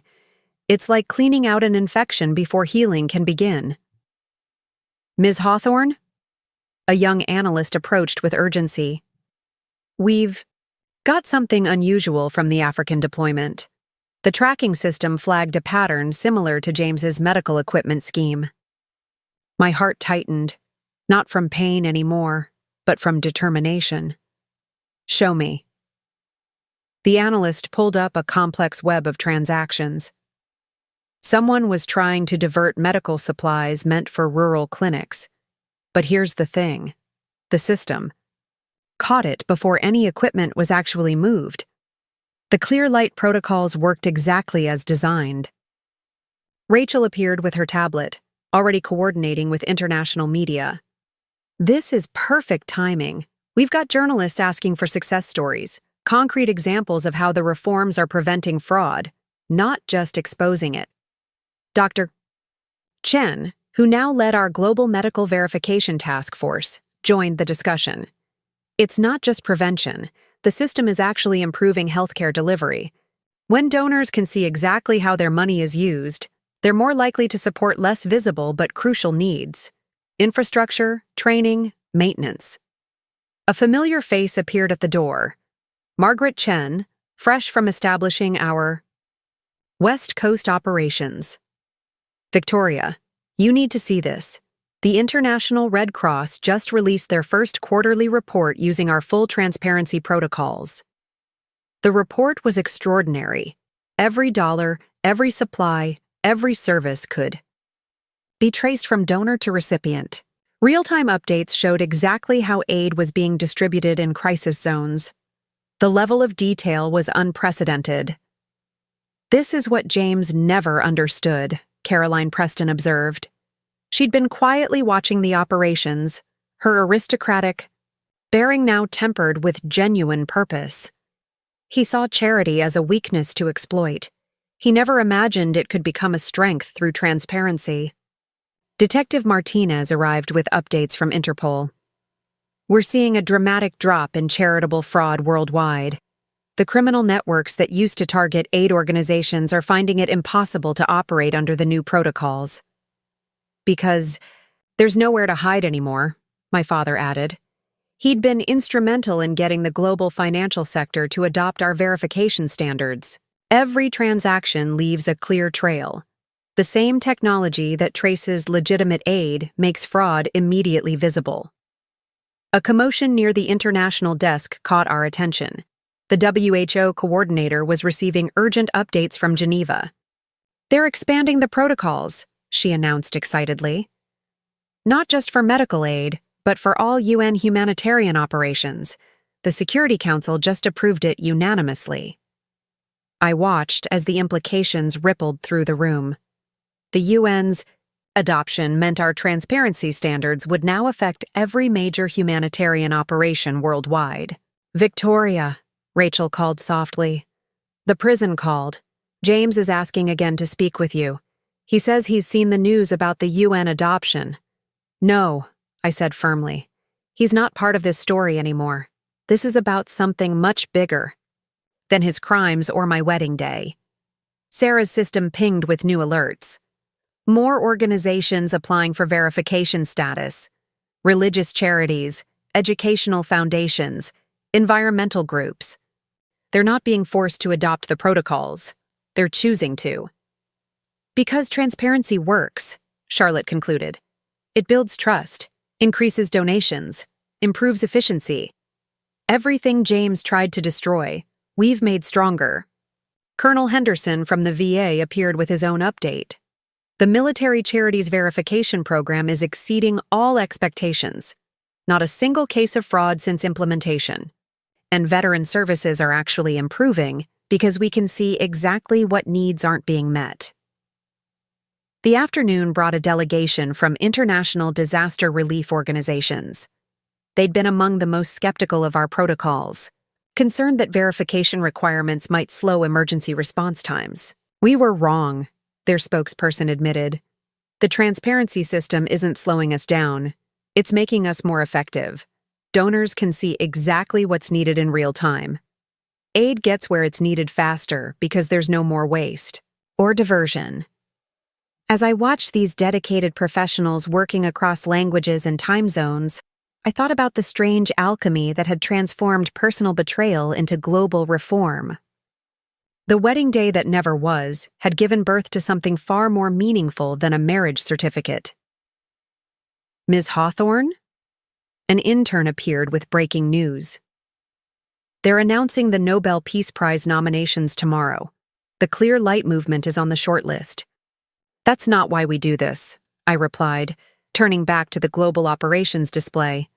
Every time the system stops a fraud, every time it helps aid reach someone in need, that's what matters. The clear light of transparency was spreading, not just exposing darkness but creating something new.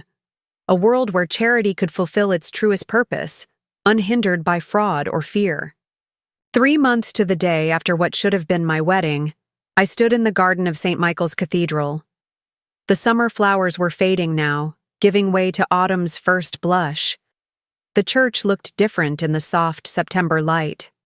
No longer the site of personal betrayal, but a reminder of how truth, once exposed, could light the way forward. It feels strange being back here, Rachel said softly, joining me on the stone path. My best friend had stood by me through everything, from wedding preparations to worldwide reform. Hard to believe it's only been 3 months.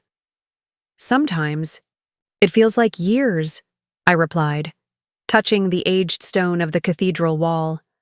Other times, it feels like yesterday. Charlotte appeared, carrying files from our latest international coordination meeting. The final numbers are in from the global audit.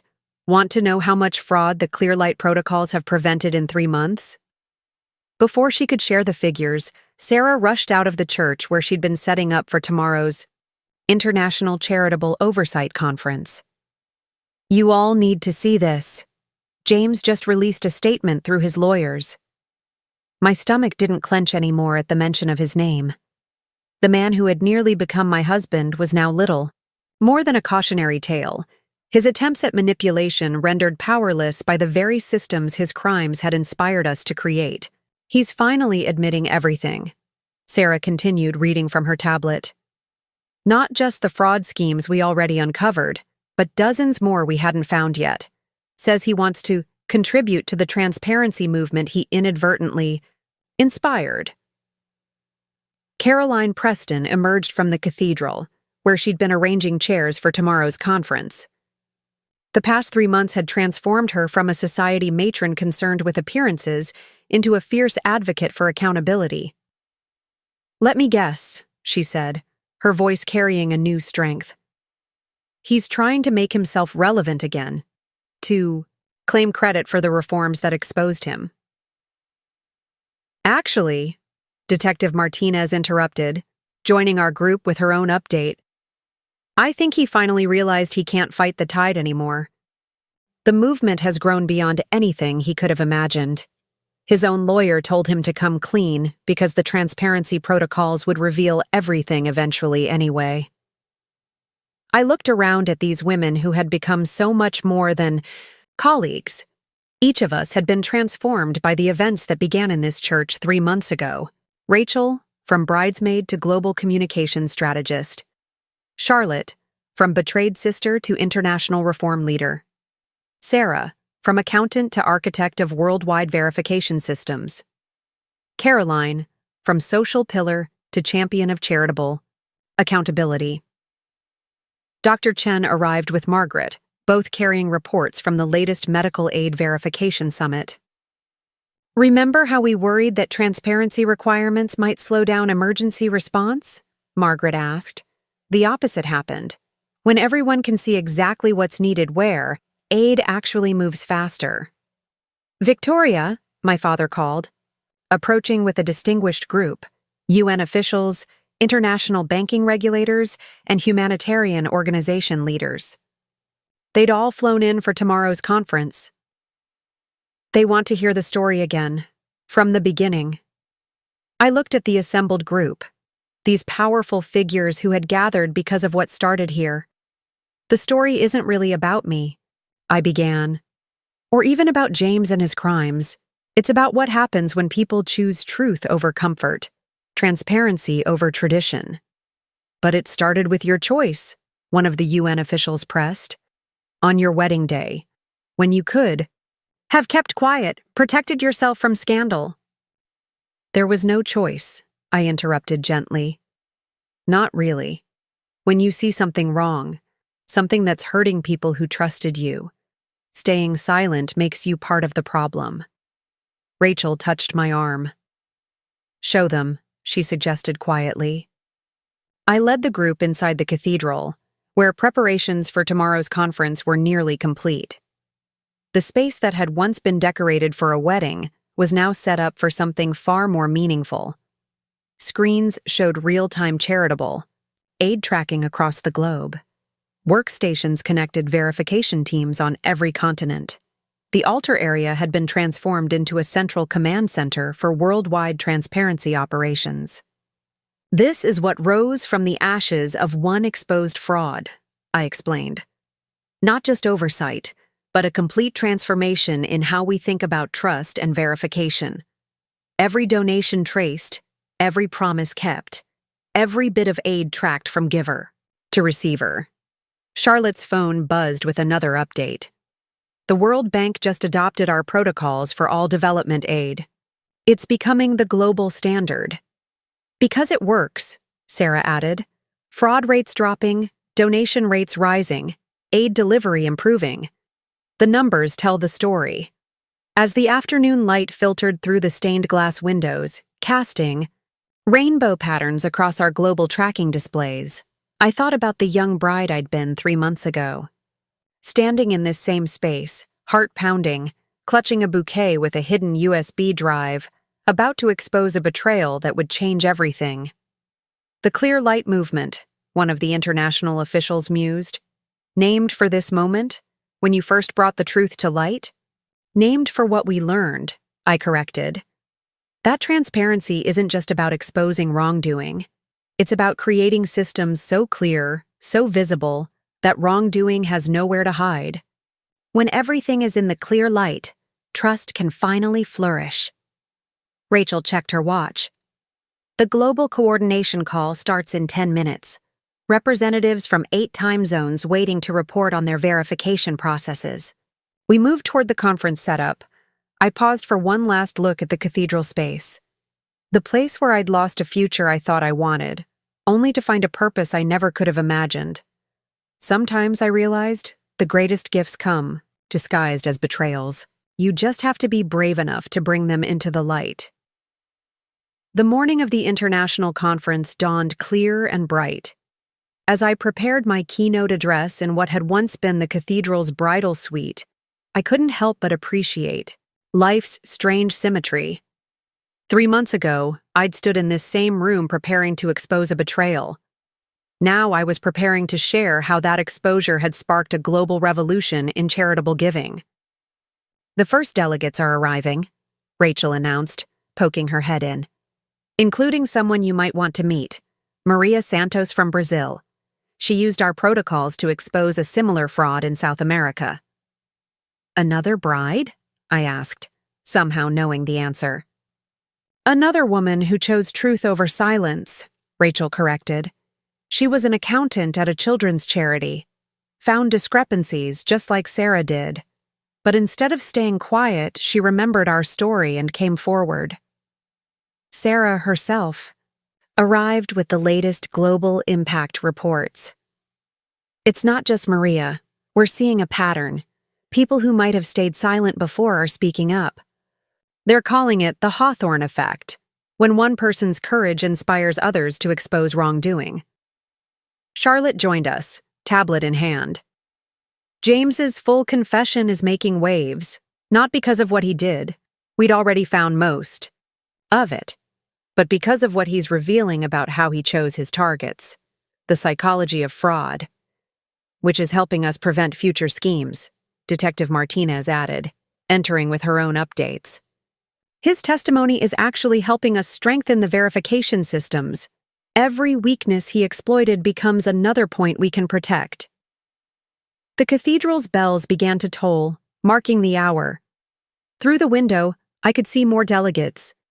Arriving, charity administrators, oversight officials, reform advocates from every corner of the globe.